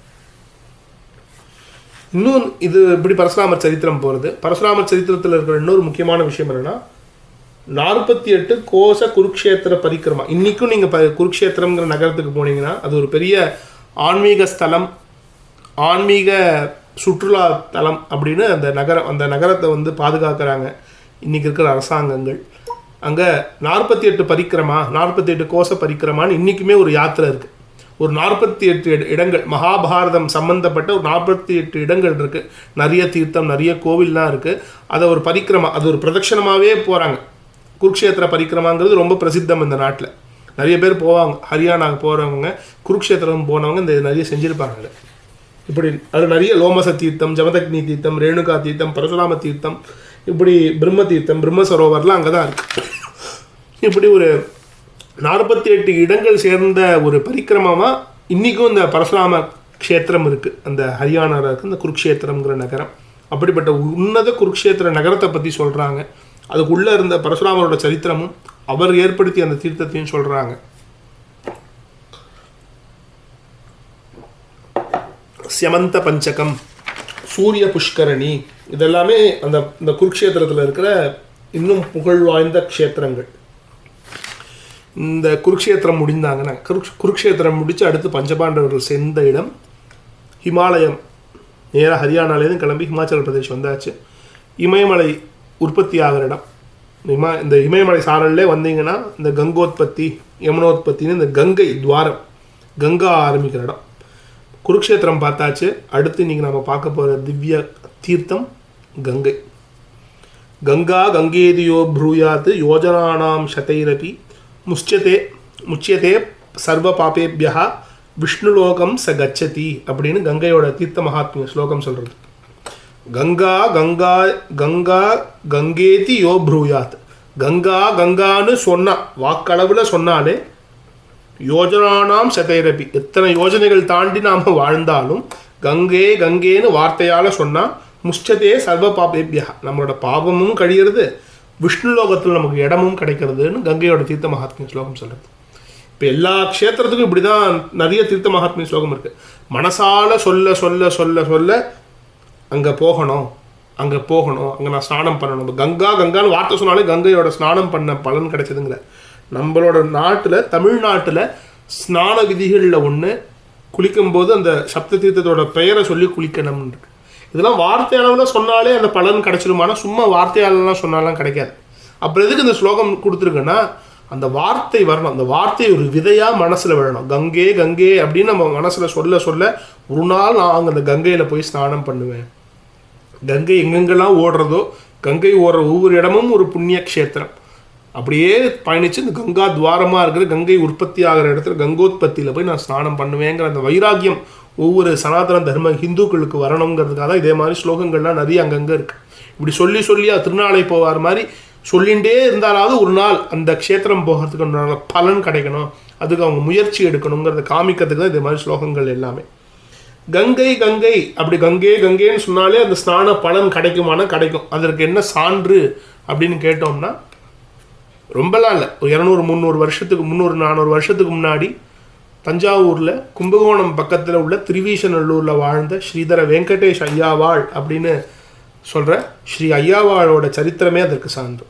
ஒரு சண்டாளனுக்கு ஒரு சிரார்த்த நாள் அன்னைக்கு அன்னமிட்டார் அப்படிங்கிற காரணத்துக்காக அன்னமிட்டு அவர் திருப்பி எல்லாத்தையும் சுத்தம் பண்ணி மறுபடியும் முதல்லேருந்து அவர் சிரார்த்த விதிகளுக்கு உண்டான சமையலை பண்ண ஆரம்பித்தாலுமே ஒரு பசியால் வாடின ஒரு பஞ்சமனுக்காக சாதமிட்டார் அப்படிங்கிற ஒரு காரணத்துக்காகவே அவர் கங்கைக்கு வயசான தொண்டு கிழம் ஸ்ரீ ஐயாவாள் வயசான முதிர்ந்தவர், அவரை கங்கையில் போய் நீ குளிச்சுட்டு வந்தால் தான் நாங்கள் மேற்கொண்டு பண்ணி வைப்போம்னாங்க. அப்படின்னா அந்த கங்கையை நான் இங்கே வர வைக்கிறேன்னு கங்கே கங்கேன்னு கங்காஷ்டகம் 8 அஷ்டகம் சொல்லி கங்காதராக்கியா கதிரத்ர நான்யா தாம் ஆශ්‍රயே சங்கட மோச்சனாயன்னு அந்த கங்கையை ஸ்துதி பண்ணி கங்காஷ்டகம் ஒரு 8 ஸ்லோகம் சொன்னார். தன்னோட வீட்டில் கொல்லை பக்கத்தில் இருக்கிற கிணத்து பக்கத்தில் நின்று சொன்னார். கங்கை பிரவாகமாக அந்த கிணறுலேருந்து ஊற்றெடுத்து காவேரியோட கலந்தான். இன்றைக்கும் கார்த்திகை அமாவாசை அன்றைக்கி அந்த விசேஷ திவ்ய சரித்திரத்தை இன்றைக்கும் நம்ம பார்க்கலாம். திருவீசநல்லூர் அப்படிங்கிற ஒரு கிராமம் கும்பகோணம் பக்கத்தில் இருக்குது. ஆக இதெல்லாம் வெறும் போகிற போக்கில் சொல்கிற கதைகள் இல்லை, ஒரு உணர்வு பூர்வமான இருக்கிற கதைகள். கங்கை கங்கைன்னு நம்ம சொல்லணும். ஐயாவாளுக்கு இருந்த தப்போ வலிமை சொன்னோன்னா கங்கையே கிளம்பி வந்துட்டா, நமக்கு அந்த தப்போ வலிமை இல்லை. ஆக கங்கே கங்கைன்னு சொல்கிறது மட்டும் இல்லாமல் கங்கையில் போய் குளிக்கணுங்கிற அந்த வேட்கை இருந்து இந்த மனுஷ ஜென்மாவை நாம் கரையேற்றிக்கணும். இப்படிப்பட்ட ஒரு உன்னத தீர்த்தம் கங்கா. ஸ்வர்க்கத்தில் கங்கை மந்தாகினி மேதுரம் அப்படின்னு சொல்கிறோமே, மந்தாகினி அப்படின்னு ஒரு நதியாக கங்கை போகிறா. அவள் பூமியில் விடுற இடம், பூமியில் விடுறா. கங்கை ஏன் பூமிக்கு வந்தாங்கிற கதையெல்லாம் இன்னும் கொஞ்ச நாளில் முடிந்தால் அடுத்த வாரமோ அல்லது மார்க்கண்டேய ராமாயணம் சொல்லும் போதோ கங்கை பூமிக்கு வந்த கதை, இந்த பகீரதன் கொண்டு வந்த சரித்திரம்லாம் நாம் பார்க்கணும். ஆக கங்கை பூமியில் விழறா. சீதா அலக்கநந்தா சக்ஷுஹு பத்ரேத்தின்னு 4 தாரையாக விழறா எங்கள் பூமியில். அங்கே அந்த அலக்கநந்தான்னு சொல்கிறது, இந்த அலக்கபாரம் அலக்கநந்தாங்கிற பேரே ரொம்ப, அது ஒரு 7 தாரையாக பிரியுது, 7 துவாரையாக பிரியுது இந்த அலக்கநந்தாங்கிறது. இந்த அலக்கநந்தாங்கிறது தான் அலக்நந்தான்னு நம்ம நீங்கள் சொல்லிட்டு இருக்கோம். அலக்கம் அப்படின்னா ஈஸ்வரனோட கேச பாரங்கள், அந்த அவரோட முடி, அந்த ஜடாமுடின்னு நம்ம சொல்கிறோமே, அந்த அலக்க பாரங்களை அழகுபடுத்துறதால அதை ரொம்ப இன்னும் மேன்மைப்படுத்துறதால வந்தவள் சிவனை ஆனந்தப்படுத்துவதற்காக வந்தவதால் அலக்கநந்தான்னு அவளுக்கு பெயர். இந்த கங்காலேருந்து ஒரு தாரைக்கு. கிரிகூட்டாத்து லுட்டந்தி பாரதமேவ அபிவருஷம் சரந்தி அஸ்வமேத ராஜசூயாதீனாம் பலம் ந துர்லபமிதி. ஸ்லோகமே பார்த்தீங்கன்னா அப்படி குதிச்சு குதிச்சு கங்கை எப்படி ஓடி வராலும் அப்படி இருக்குது. அந்த ஒரு சந்தஸில் மகாபாரதத்தில் இருக்கிற ஸ்லோகம். கிரிகூட்டாத்து லுட்டந்தி. கிரி பர்வதத்துலேருந்து மலையிலேருந்து மலையாக மாறி மாறி உருண்டு உருண்டு திரண்டு திரண்டு ஒரு கன்னிப்பெண், ஒரு சின்ன பெண் வெள்ளி கொலுசை போட்டு எப்படி குதிச்சு குதிச்சு ஓடி வருவாளோ அதே மாதிரி அழகாக ஒரு நம்ம வீட்டு பெண் குழந்தை மாதிரி ஓடி வராளே கங்கைன்னு இந்த பாரதமேத அபிவருஷம் சரந்தி, பாரதத்தில் ஓடராளே கங்கை அப்படின்னு கங்கையை புகழ்ந்து சொல்கிறது மகாபாரதத்தில் இருக்கிற ஸ்லோகம். அஸ்வமேத ராஜசூயாதீனா, அஸ்வமேதமும் ராஜசூயமும் பண்ண பலம் யார் வேணால் பண்ணலாம், அந்த பலம் கிடைச்சிரும். ஆனால் கங்கையில் போய் ஸ்நானம் பண்ணுற பலம் ரொம்ப துர்லபம், கிடைத்ததற்கு அரியது அப்படின்னு கங்கையோட தீர்த்த மகாத்மிய ஸ்லோகமாக பாரதத்தில் இருக்கிற ஸ்லோகம் அது. இப்படி மலையில் துள்ளி குதித்து ஓடி வரா. அந்த ஓடி அவள் நுழையிற இடம் தான் ஹரித்வாரம். அங்கேருந்து அவள் பத்ரிகாசிரமம் போகிறா. இந்த ஹரித்வாரத்துக்கு போய் தரிசனம் பண்ணுறாங்க. அங்கே இருக்கிற கங்கையில் கங்கோத்பத்தியில் ஸ்நானம் பண்ணி ஹரித்வாரம் வராங்க. இந்த ஹரித்வாரம்ங்கிற பெயரே அப்படி தான். இந்த பத்ரிகாசிரமத்துக்கு துவாரம், அதுக்கு முகமாக இருக்கிற அந்த இடத்துல கங்கை நுழையிறதால அதுக்கு ஹரித்வாரம்னு பேர். அங்கேருந்து பத்ரிகாசிரமம் போகிறா. பத்ரிகாசிரமம் செல்கிறார்கள் பாண்டவர்கள். அங்கேயும் போய் தரிசனம் பண்ணி ஹரித்வாரத்துலேருந்து 2 பிரிவு பிரியும். ஒன்று போனால் இன்றைக்குமே பார்த்திங்கன்னா கங்கல் அப்படின்னு ஒரு கிராமம் இருக்குது. தத கனகலே ஸ்நாத்வா த்ரிராத்ரோ போஷிதா நரஹா அஸ்வமேதம் அவாப்னோதி ஸ்வர்கலோகம் ச கச்சதி அப்படின்னு மகாபாரதத்தில் ஒரு ஸ்லோகம். இந்த கண்கல் அப்படிங்கிற இடம் தான் இன்றைக்கி ஜுவாலாப்பூர் அப்படின்னு நம்ம சொல்லிகிட்டு இருக்கோம். ஹரித்வார் பக்கத்தில் இருக்குது ஜுவாலாப்பூர் அப்படின்னு இடம். இந்த ஜுவாலாப்பூர் தான் தக்ஷ பிரஜாபதி, தக்ஷன் யாகம் பண்ண இடம். அதான் ஜுவாலாப்பூர்னு பேர். அங்கே தான் சதிதேவி அம்மா அந்த ஹோமகுண்டத்தில் அந்த யாகத்தில் இறங்கினான். தக்ஷாயினியாக இருக்க சதிதேவி இறங்கினான் அந்த இடத்துல. அதனால தான் ஜுவாலாப்பூர்னு பேர். இன்றைக்கும் அந்த ஜுவாலாப்பூர்னே ஒரு ஸ்டேஷன் இருக்குது. ஜுவாலாப்பூர்னு ஒரு நகரம், ஒரு ஊரும் இருக்குது. இது கண்கல் அப்படின்னு ஹரித்வாரம் தாண்டி அங்கே கண்கல். தத கணக்கலே ஸ்நாத்வா, அந்த கண்கல்ல அங்கே இருக்கிற கங்கா தீரத்தில் ஸ்நானம் பண்ணணும். வெறுமன ஸ்நானம் மட்டும் பண்ணக்கூடாது. த்ரீராத்ரோ போஷிதா நரஹா, மனிதர்கள் 3 ராத்திரி அங்கே வாசம் பண்ணணுங்கிறாங்க. நிறைய கஷேத்திர மகாத்மிய ஸ்லோகங்கள் மகாபாரதத்தில் எப்படி இருக்குன்னா, இந்த இடத்துல குளித்தா இந்த பலன் சொல்கிறது கூட சேர்த்து த்ரிராத்திரம், சப்தராத்திரம், ஏகராத்திரம், த்வீராத்திரம், 1 நாள் 2 நாள் 7 நாள் 5 நாள்னு நாள் கணக்கு சொல்கிறாங்க. இத்தனை நாள் அங்கே தங்கு அப்படிங்கிறாங்க. காரணம் என்னென்னா, அங்கே பார்க்க வேண்டிய விஷயங்கள் இருக்குது, அங்கே அனுபவிக்க வேண்டிய விஷயங்கள் இருக்குது. அங்கே பிரம்ம ஞானத்தை நமக்கு கொடுக்குற இடம், நம்மளை பகவானோட கொண்டு போய் சேர்க்கிற இடமா நிறைய தீர்த்தங்களும் கஷேத்திரங்களும் இந்த நாடு முழுக்க இருக்கிறதால தான் ஒவ்வொரு இடத்துக்கும் அகோராத்திரமாக இரு, 1 ராத்திரமாக இரு, 2 ராத்திரமாக இரு, அங்கேயே தங்கிடு அப்படிங்கிற மாதிரி இந்த நாள் கணக்கு, ராத்திரி கணக்கும் நாட்கணக்கும் ஏன் சொல்கிறாங்கன்னா, ஒரு நாளில் சும்மா போயிட்டு கார்த்தால டிஃபன் சாப்பிட்டுட்டு போயிட்டு பார்த்துட்டு லஞ்சுக்கு திரும்பி வர இருக்கக்கூடாது. அப்படி இருக்கக்கூடாதுங்கிறதுக்காக இதே மாதிரி ஸ்லோகங்கள்லாம் ஏற்பட்டது. இந்த கணக்கல் கண்கல் அப்படிங்கிற இடத்துல ஸ்நானம் பண்ணுறாங்க. 3 நாட்கள் தங்கி ஸ்நானம் பண்ணணும்னு விதி இருக்குது. 3 நாட்கள் தங்கி ஸ்நானம் பண்ணி மேற்கொண்டு பஞ்சபாண்டவர்கள் தங்களோட இதை தொடர்றாங்க. கங்கைக்கு அடுத்து கங்கா துவாரம்க்கு அடுத்து அவங்க சென்ற இடம் யமுனோத்பத்தி, யமுனை ஆரம்பமாகிற இடம். அங்கே ஸ்நானம் பண்ணு அப்படிங்கிறாங்க. யமுனா நதி தீரம் ஆரம்பமாகிற இடம் யமுனோத்பத்தி. அங்கே ஸ்நானம் பண்ணுறாங்க. கலிந்த பர்வம் அப்படின்னு ஒரு சிகரம் இருக்குது ஹிமாச்சலத்தில்.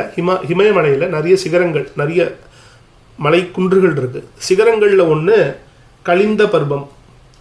அப்படி தான் யமுனைக்கு பேர் கலிந்த நந்தினி அப்படிங்கிற பெயர் ஏன் யமுனைக்கு ஏற்பட்டது, அந்த கலிந்த பருவத்திலேருந்து உருவாகி வரதால் நல்ல கருப்பாக வரும். அது கருப்புன்னு நம்ம சொல்கிறோமே தவிர, யமுனா நதி பார்த்திங்கன்னா யமுனா நதியோட அந்த தாரையோட உண்மையான நிறம் ஒரு கரிய நீலம். அது யமுனா தீரம் நகரங்கள் தான் இன்றைக்கி மகாபாரதத்தில் இருக்கிற க்ஷேத்திரங்கள் எல்லாமே. ஹஸ்தினாபுரம் ஆகட்டும், இந்திரபிரஸ்தமாகட்டும், இது எல்லாமே யமுனா நதி ஓடுற இடம்.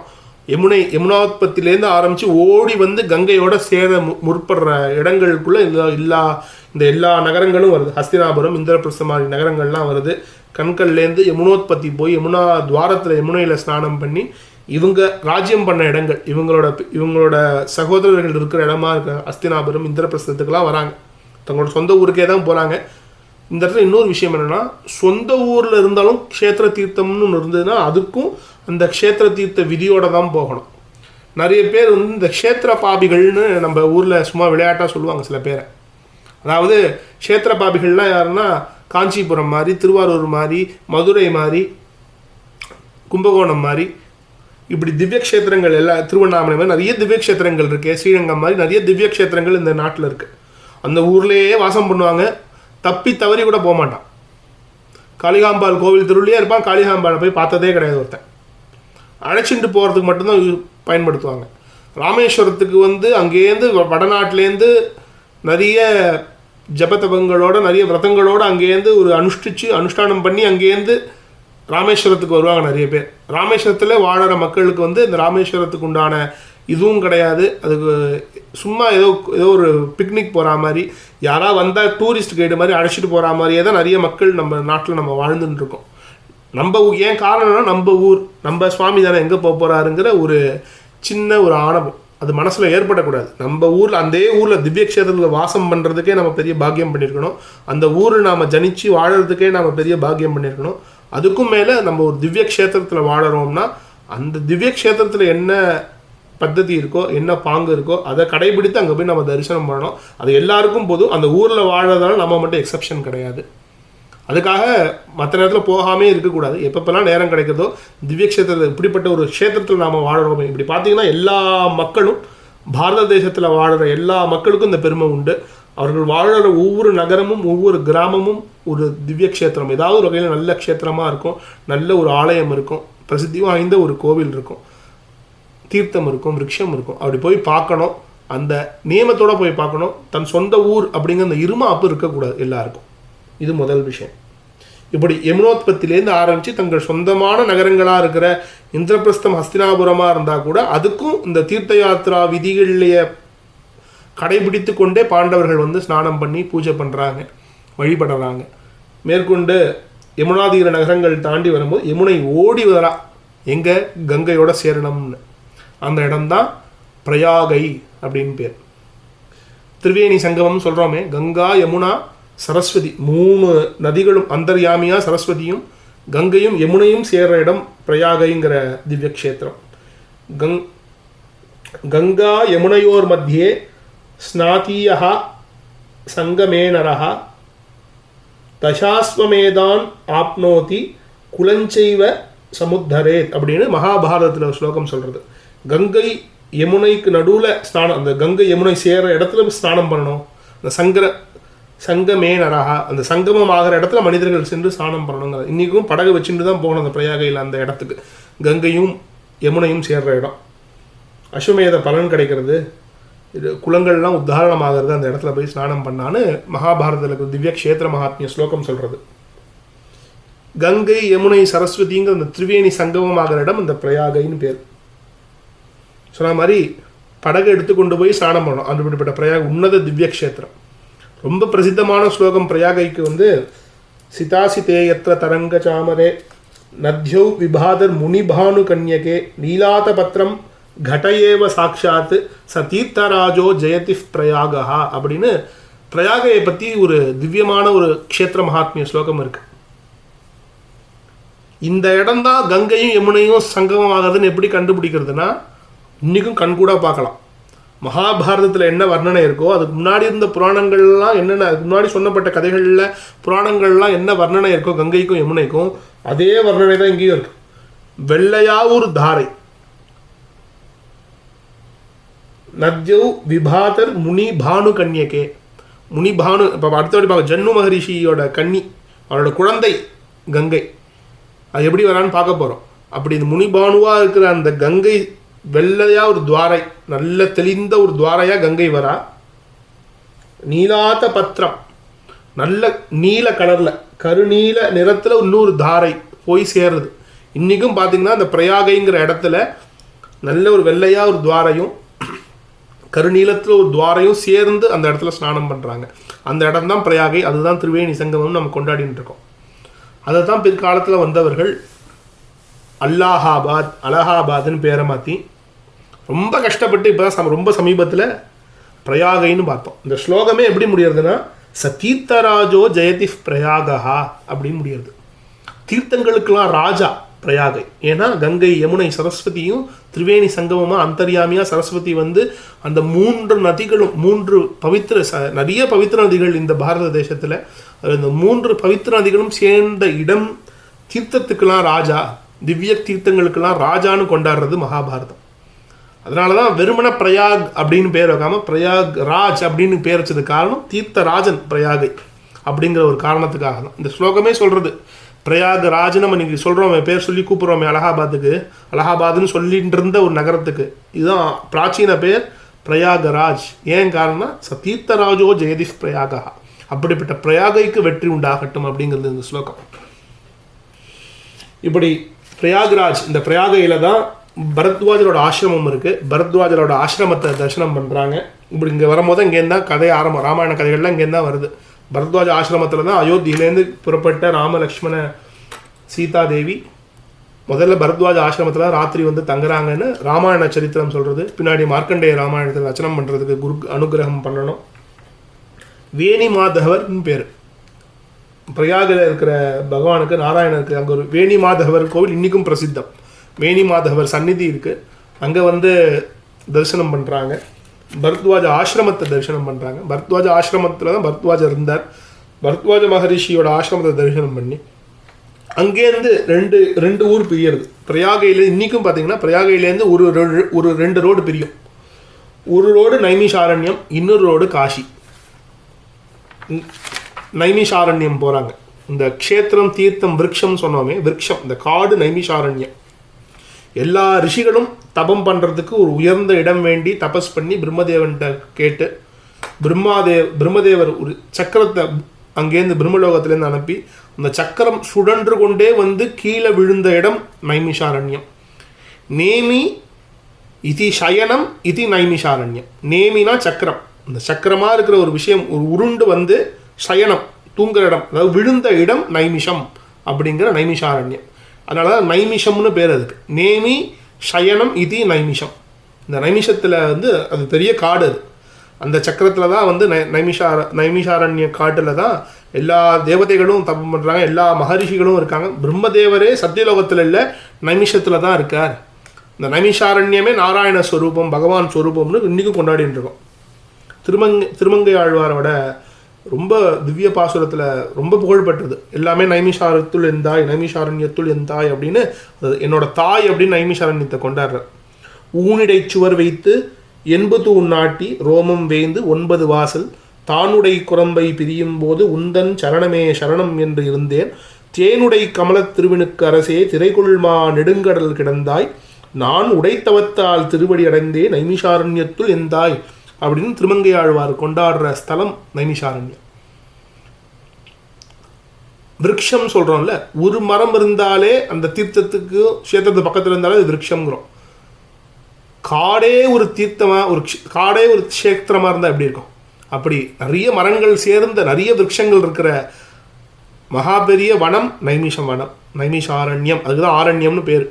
காடுகளுக்கெல்லாம் தாய் நைமிஷாரண்யம். காடுகளுக்கு மட்டும் இல்லை, எல்லாருக்குமே தாய் நைமிஷாரண்யம்னு நம்ம திருமங்கை ஆழ்வாரே துதிச்சிருக்க. பிருத்திவியாம் யானி தீர்த்தானி தானி தீர்த்தானி நைமிஷேன்னு மகாபாரத வாக்கியம் சொல்கிறது. பூமியில் இருக்கிற எல்லா தீர்த்தங்களுக்கு சமானம், எல்லா தீர்த்தங்களுக்கு ஸ்நானம் பண்ண சமம், எல்லா தீர்த்தங்களும் உரையிற இடம் நைமிஷம் அப்படின்னு நைமிஷாரண்யத்தை கொண்டாடுறது. அப்படிப்பட்ட பகவான் ஸ்வரூபமாக இருக்கிற நைமிஷாரண்யத்துக்கு வந்து பாண்டவர்கள் தரிசனம் பண்ணுறாங்க. தீர்க்க சத்திரம்னு ஒரு யாகம் இருக்குது. அதாவது நிறைய யாகங்களுக்கு வந்து நிறைய நாட்கள் ஆகும். இந்த தீர்க்க சத்திரம்ங்கிற யாகம் வந்து இன்றைக்கி இருக்கிற வாழ்ந்து வர மனிதர்களால் பண்ண முடியாது. 1000 வருடம் ஆகும் அந்த யாகம் பண்ணி முடிக்கிறதுக்கு. அது நடந்த இடம், தீர்க்க சத்திர யாகம் நடந்த இடம் நைமிஷாரண்யம். ஸ்வாயம்புவ மனுக்களில் முதலாக இருக்கிற ஸ்வாயம்புவ மனு தபஸ் பண்ண இடம் நைமிஷாரண்யம்.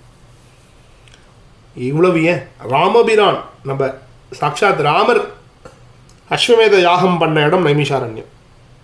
எல்லாத்துக்கும் மேலே பெருமை ராமரோட சரித்தம். இந்த ராமாயணமானது அரங்கேற்றம் பண்ண இடம், ராமரோட வாரிசுவாக இருக்கிற லவகுச்சர்கள் அரங்கேற்றம் பண்ண இடம் நைமிஷாரண்ய வனம். சீதா குண்டம் இருக்குது. சீதா தேவி தன்னோட அவதார நோக்கம் முடிஞ்சு பூமாதேவியோட கலந்த இடம் நைமிஷாரண்யம். சீதா குண்டம்னு இன்றைக்கும் இருக்குது. ததீச்சி மகரிஷி தீர்த்தம் இருக்குது ஒன்று நைமிஷாரண்யத்துக்குள்ளேயே. இப்படி திவ்யக்ஷேத்திரம் நைமிஷாரண்யம். சில இடத்துல வேத பாராயணம் பண்ணணும்னு வைதிகர்களுக்கெல்லாம் ஆசை. தமிழ்நாட்டிலே நிறைய வைதிகர்கள் புஷ்கரத்துக்கும் நைமிஷாரண்யத்துக்கெலாம் போய் அகோராத்திரம் இருந்து சம்பூர்ணமாக வேத பாராயணம்லாம் பண்ணியிருக்காங்க நிறைய இடம். அப்படி ஒரு உன்னத க்ஷேத்திரம் நைமிஷாரண்யம். நைமிஷாரண்யத்துலேருந்து கிளம்புறாங்க. அங்கே வந்து நல்ல தரிசனம் பண்ணி நைமிஷாரண்யத்துலேருந்து கிளம்புறாங்க பாண்டவர்கள். நேராக கிழக்கு நோக்கி கிளம்பினா அயோத்தி. இது வரைக்கும் எங்கேருந்து வந்திருக்காங்கன்னு ஒரு சின்ன ஒரு ரீகேப். அயோத்தி போகிறதுக்கு முன்னாடி குருக்ஷேத்திரத்துலேருந்து கங்கை, கங்காத்வாரம், ஹரித்வார், பத்ரிகாசிரமம், அடுத்து யமுனோத்பத்தி, ஹஸ்தினாபுரம், இந்திரபிரஸ்த மகாநகரங்கள், பிரயாகை, கங்கையும் யமுனையும் சரஸ்வதியும் சேர்ற இடம் பிரயாகை, அங்கேருந்து கிளம்பி நைமிஷாரண்யம், அதற்கடுத்து வராங்க அயோத்திக்கு வராங்க. எல்லா க்ஷேத்திரத்தை பற்றி சொல்லும் போதும் இத்தனை நம்ம சொன்ன மாதிரி அதோட மகாத்மிய ஸ்லோகங்கள் சொல்லணும். கூடயே சேர்ந்து அந்த க்ஷேத்திரத்துக்கு என்ன பெருமைன்னு அதோட மகாத்மிய ஸ்லோகங்களை நம்ம சொல்லணும். எல்லா க்ஷேத்திரங்களுக்கும் மகாத்மிய ஸ்லோகங்கள் உண்டு, எல்லா தீர்த்தங்களுக்கும் மகாத்மிய ஸ்லோகங்கள் உண்டு. அதெல்லாம் சொல்லி அனுபவிக்கணும். ஆனால் ஒரு க்ஷேத்திரத்துக்கு மட்டும் என்ன மகாத்மிய ஸ்லோகமுமே சொல்ல முடியாத அளவுக்கு ஒரு திவ்ய உன்னத க்ஷேத்திரம் அயோத்தி. ஏன்னா பகவானையே வரவழைச்ச இடம். அப்படி ஒரு மகாத்மியம் அயோத்திக்கு. ராஜாவா ஆண்டனா அயோத்தியை நான் ஆளணும், பிறந்தா நான் அயோத்தியில் பிறக்கணும்னு பகவானே கேட்டுன்னு வந்த இடம் அயோத்தி. ராமபிரான் தன்னோட மகத்துவத்தால் அயோத்திக்கு புகழ் கொடுக்கல, அயோத்திங்கிற மகத்துவமான இடத்துல தான் போய் அவதாரம் பண்ணணும்னு ஆசைப்பட்டார். அவரையே வரவழைச்ச இடம் ஒரு உன்னத க்ஷேத்திரம் அயோத்தி. ஒரு வருஷம் 2 வருஷம் இல்லை, திரேதா யுகத்தில் 11,000 வருஷம் ராமர் ஆட்சி பண்ணார். கோப்பிரதாரம்னு அயோத்திக்கு பேர். கோப்பிரதாரம் ததோ கச்சேத் சரைவாஹா தீர்த்தமுத்தமம் எத்திர ராமோ கதஸ்வர்க்கம் சப்ருத்திய பலவாகனஹா. கோபிரதாரம்னு அயோத்திக்கு பேர். கோபிரதாரம் ததோ கச்சேத் சரைவாஹா தீர்த்தமுத்தமம். சரையு அப்படிங்கிற நதி தீரத்தில் ஒரு திவ்ய தீர்த்தத்தில் இந்த அயோத்திக்கு போகணும். அந்த சரையூவில் ஸ்நானம் பண்ணணும். எந்த இடத்துல ராமர் எல்லாரையும் சொர்க்கத்துக்கு 11,000 ஆண்டு ஆட்சி செய்தார். ஒருத்தருக்கு கூட மோட்சம் கொடுக்கல. 11,000 ஆண்டுகளும் எல்லாரையும் தன் கூடையே வச்சுட்டு இருந்தார். தன்னோட அவதார நோக்கம் முடிஞ்சது, கிளம்புது அப்படின்னு சொல்லும்போது புல் பூண்டு ஒன்றின்றியேன்னு சொல்கிறோமே, புல் பூண்டாதி எல்லா செடி கொடி மரங்கள்லேருந்து மனிதர்கள்லேருந்து எல்லாருக்கும் மோட்சம் தன்னோட சேர்ந்து வைகுண்டத்துக்கு அழைச்சின்னு போயிட்டார். கற்பார் ராமபிரானைகளால் மற்றும் கற்பரோ பொற்பா முதலா புள்ளெரும்பாதி ஒன்றின்றியே நற்பால் அயோத்தியில் வாழும் சராச்சரம் முற்றமும் நல் பாலுக்கு உய்த்தனன் நான்முகனார் பெற்ற நாட்டுலேன்னு நம்மாழ்வார் பாசுரம் இதைத்தான் சொல்கிறது. புல் பூண்டு முதற்கொண்டு ஒரு சின்ன உயிரினம் முதற்கொண்டு பேத்து பிடிங்கிட்டு கொண்டு போய் போச்சா ராமரோட சரையூல இறங்கி திவ்யலோகத்துக்கு போச்சு, மோட்சம் கிடைச்சிது அப்படின்னு அயோத்தி மகாத்மியம் சொல்கிறது. அப்படி எத்திர ராமோ கதஸ்வர்க்கம், எங்கே ராமர் ஸ்வர்க்கம் புறப்பட்டாரோ, தன் அவதார நோக்கத்தை முடிச்சுட்டாரோ அப்படிப்பட்ட சரையூ நதி தீரத்தில் ஸ்நானம் செய்தார்கள் பாண்டவர்கள். அயோத்திக்கு உள்ளே வந்தாங்க. அயோத்தின்னு குதிச்சாராம் வாசுதேவ பிரம்மம் அயோத்திக்குள்ளே நுழையும் போது. அப்படிப்பட்ட ஒரு உன்னத திவ்ய க்ஷேத்திரம் அயோத்தி மாநகரம். நம்ம உணர்விலே கலந்த ஒரு திவ்ய க்ஷேத்திரம். திரேதா யுகத்தில் பகவானோட செல்றதுக்காக ஒரு புல் பூண்டு பாக்கி இல்லாமல் எல்லாருமே தங்களோட ஜீவனை தியாகம் பண்ணி பகவானோட மோட்சத்தை அடைஞ்சாங்கன்னா, கலியுகத்தில் இப்போ சுதந்திரத்துக்கு முன்னாடியும் சரி சுதந்திரத்துக்கு பின்னாடியும் சரி சாக்ஷாத் அதே ராமபிரானுக்காக உயிர் விட்டவர்கள், இந்த உயிரை துறந்தவர்கள் அயோத்தி மாநகரத்தில் நம்ம ஹிந்து தர்ம சொந்தங்கள் வயசு வித்தியாசம் பார்க்காம இளைஞர் பட்டாளம் தன்னோட உயிரை கொடுத்தது. எதுக்கு? அந்த அயோத்திங்கிற நகரம் மாறக்கூடாது, அந்த அயோத்திங்கிற நகரம் நம்ம கண்ணு முன்னாடி நிற்கணும், நம்ம கைவிட்டு போயிடக்கூடாதுங்கிற அந்த ஒரு உன்னத ஆசை.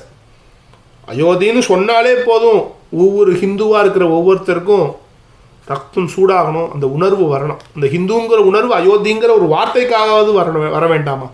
அப்படிப்பட்ட ஒரு உணர்விலே கலந்த இடம். எங்கே வாழ்ந்தா என்ன, நாட்டில் வடக்கில் வாழ்ந்தா என்ன, தெற்கில் வாழ்ந்தா என்ன, அயோத்திங்கிற பேர் எடுத்தாலே ராமபிரான் ஞாபகத்துக்கு வராரோ இல்லையோ, இந்த பாபிகள் அநியாயம் பண்ணி சாட்சாத் ராமரை தரிசனம் பண்ண விடாமல் படுத்தினாங்களே அப்படிங்கிறது மனசில் ஞாபகம் வரணும். எந்த குருமார்கள் பண்ண அருட்கட்டாட்சமோ, எந்த நம்ம வீட்டு பெரியவர்கள்லாம் எத்தனை பெரியவர்களோட தியாகமோ அதோட பலனோ என்னமோ, எவ்வளவோ வருஷம் கழித்து நமக்கு இந்த அயோத்தியில் சந்தோஷமாக போய் தரிசனம் பண்ணுறதோட பாக்கியம் கிடைக்க போகிறது. அவ்வளவு உணர்விலே கலந்த இடத்த அயோத்தியில் நம்ம எல்லாரும் போய் பார்க்க போகிறோம். இன்னும் 1 வருஷமோ 2 வருஷத்துக்குள்ளே அந்த அயோத்தியில் சென்று நாம் அந்த தரிசனம் பண்ண போகிறோம்.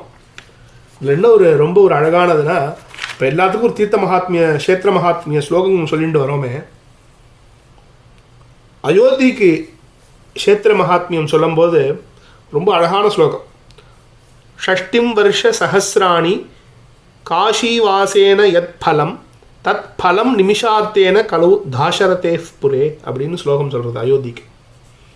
ஷஷ்டி வருஷ சஹசிராணி, ஷஷ்டிம் வருஷ சஹசிராணி, 60,000 வருஷம், ஒரு வருஷம் 2 வருஷம் இல்லை. காசியில் மரணம் கிடைத்தால் முக்தி, காசியில் வாழ்ந்தாலே முக்தின்னு நம்ம சொல்கிறோமே, 60,000 வருடம் காசியில் வாசம் பண்ணால் என்ன பலன் கிடைக்குமோ தத் பலம், அந்த பலமானது நிமிஷார்த்தேன, ஒரு நிமிஷம். எப்போ, எந்த யுகத்தில்? கலவு தாசரதே புரே, கலியுகத்தில் அயோத்தி மாநகரத்தில் ஒரு நிமிஷம் இருந்தால் அந்த பலன் கிடைச்சிருங்கிறது. நம்ம எல்லாருக்கும் அந்த பலன் கிடைக்க போகிறது. எவ்வளவு பெற்ற அரும்பாடுபட்டு இந்த அயோத்தியை காப்பாற்றியிருக்கோம். ராம ஜென்ம பூமியான அயோத்தியும் நமக்கு கிடைச்சிருக்கு திரும்பி. அந்த அயோத்தி மாநகரத்தில் ராமர் கொழுவிட்டு இருக்கார். பெரிய கும்பாபிஷேகம் நடந்து இந்த ஹிந்துக்கள்னு சொல்கிற ஒவ்வொரு உணர்வாளர்களும் அயோத்திக்கு போகணும். அயோத்திக்கு போகிறதாலே அவங்களுக்கு அந்த ஹிந்து உணர்வு வரணும், அந்த சனாதன தர்ம உணர்வு வரணும், அது ஏற்படணும் மனிதர்களுக்கு. அந்த அயோத்தியில் அந்த ஒரு நிமிஷம் இருந்தாலே காசி க்ஷேத்திரத்தில் 60,000 வருஷம் இருந்த பலன் கிடைக்குதுங்கிறாங்க. அந்த பலன் நமக்கு வேண்டாம், அந்த ராமரோட ஒரு தரிசனம் போதும். அந்த உணர்வு நமக்கு வரட்டும். அந்த உணர்வு வந்தாலே இன்னைக்கு எவ்வளவு க்ஷேத்திரங்கள் தீர்த்தங்கள் விருட்சங்கள் நம்மகிட்ட காணாமல் போயிருக்கோ, எவ்வளவு க்ஷேத்திர தீர்த்த விருட்சங்கள் உருமாறி சீரழிந்து நம்மளாலே மாசுபட்டு பிறர்களாலேயும் அழிவுக்கு உண்டாகி எவ்வளவு க்ஷேத்திர தீர்த்த விருட்சங்கள் காணாமல் போயிருக்கோ, இதெல்லாம் இது மேற்கொண்டு நடக்கக்கூடாதுங்கிற அந்த துர்கதி நேராமல் இருக்கணுங்கிற அந்த உணர்வு, அந்த நம்ம க்ஷேத்திரங்களும் நம்ம தீர்த்தங்களும் நம்ம விருட்சங்களும் நமக்கு தாய் அப்படிங்கிற அந்த உணர்வு எப்போ வரும்னா, இதே மாதிரி அயோத்தி போயிட்டு இவ்வளவு கஷ்டப்படுத்தி பகவான் இதுதான் கஷ்டப்படுத்தினாரோ நம்ம, அப்படிப்பட்ட ஒரு உன்னத அயோத்தியில் போய் தரிசனம் பண்ணால் வரணும் நமக்கு. ஆக எல்லாரும் சந்தோஷமாக அயோத்திக்கு போகிறோம் நாம் இன்னும் கொஞ்ச நாளில்.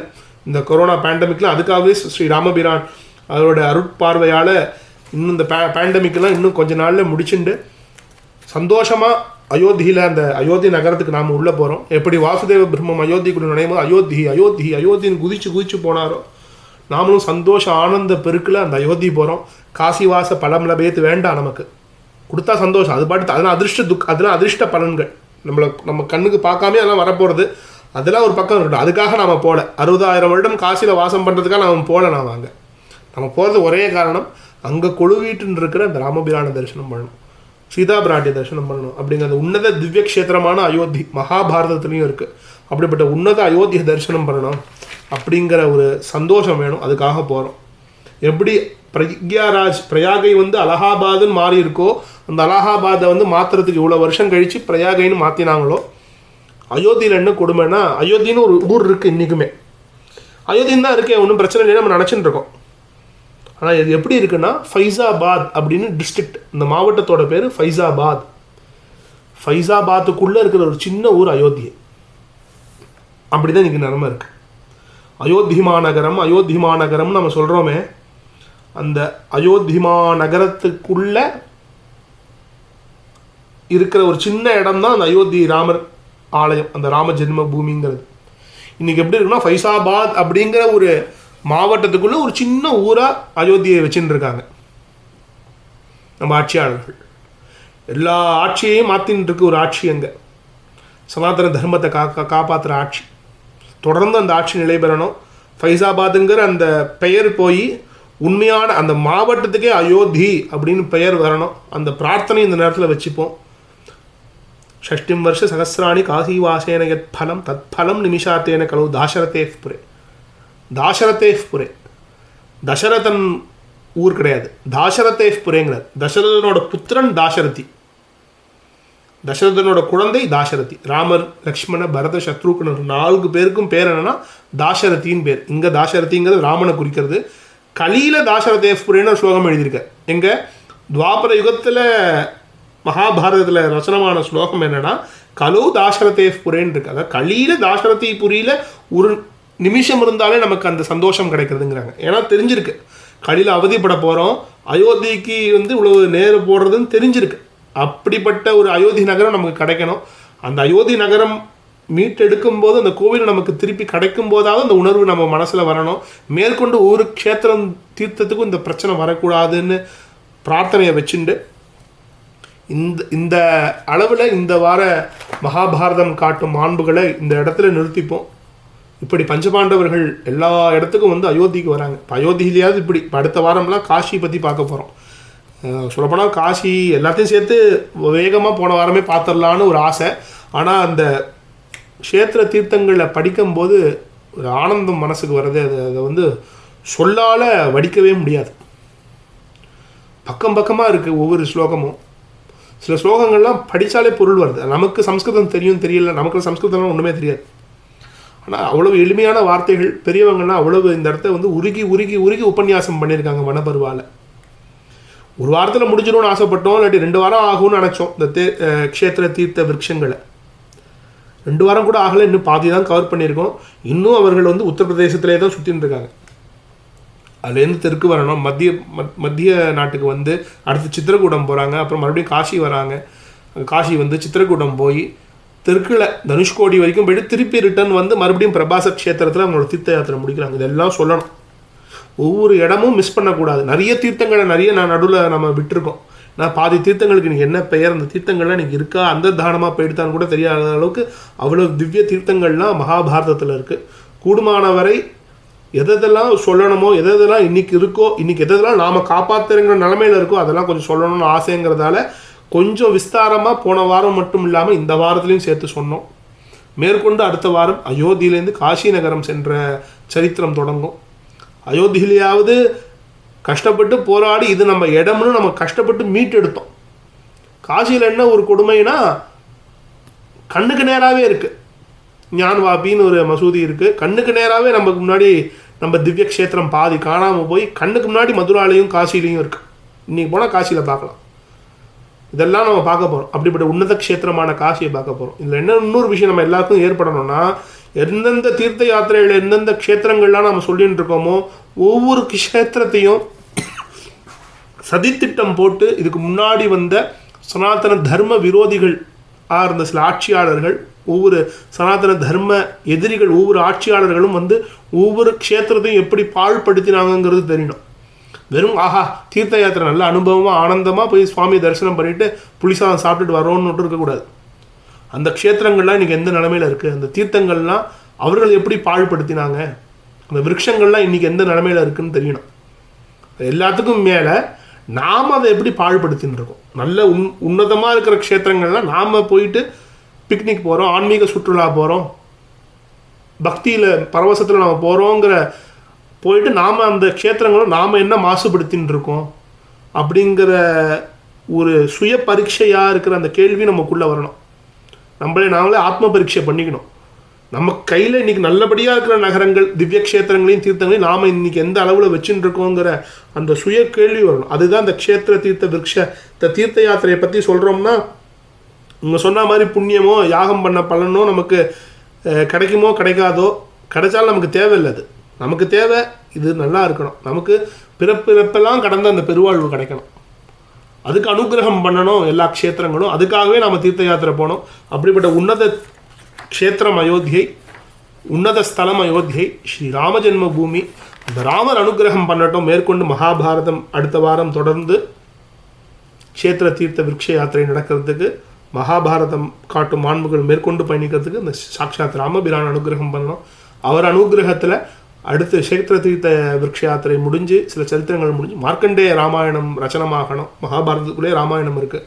அதை ரச்சனம் பண்ணுறதுக்கு யோகியதா அம்சமும் புரிஞ்சுக்கிற சக்தியையும் சொல்கிறதுக்கு வாக் சாத்துரியத்தையும் பகவான் தரணும் அப்படின்னு வேண்டிண்டு, இந்த ராமனை வேண்டிண்டு இந்த வார மகாபாரதம் காட்டும் மாண்புகளை நிறைவு செய்கிறோம்.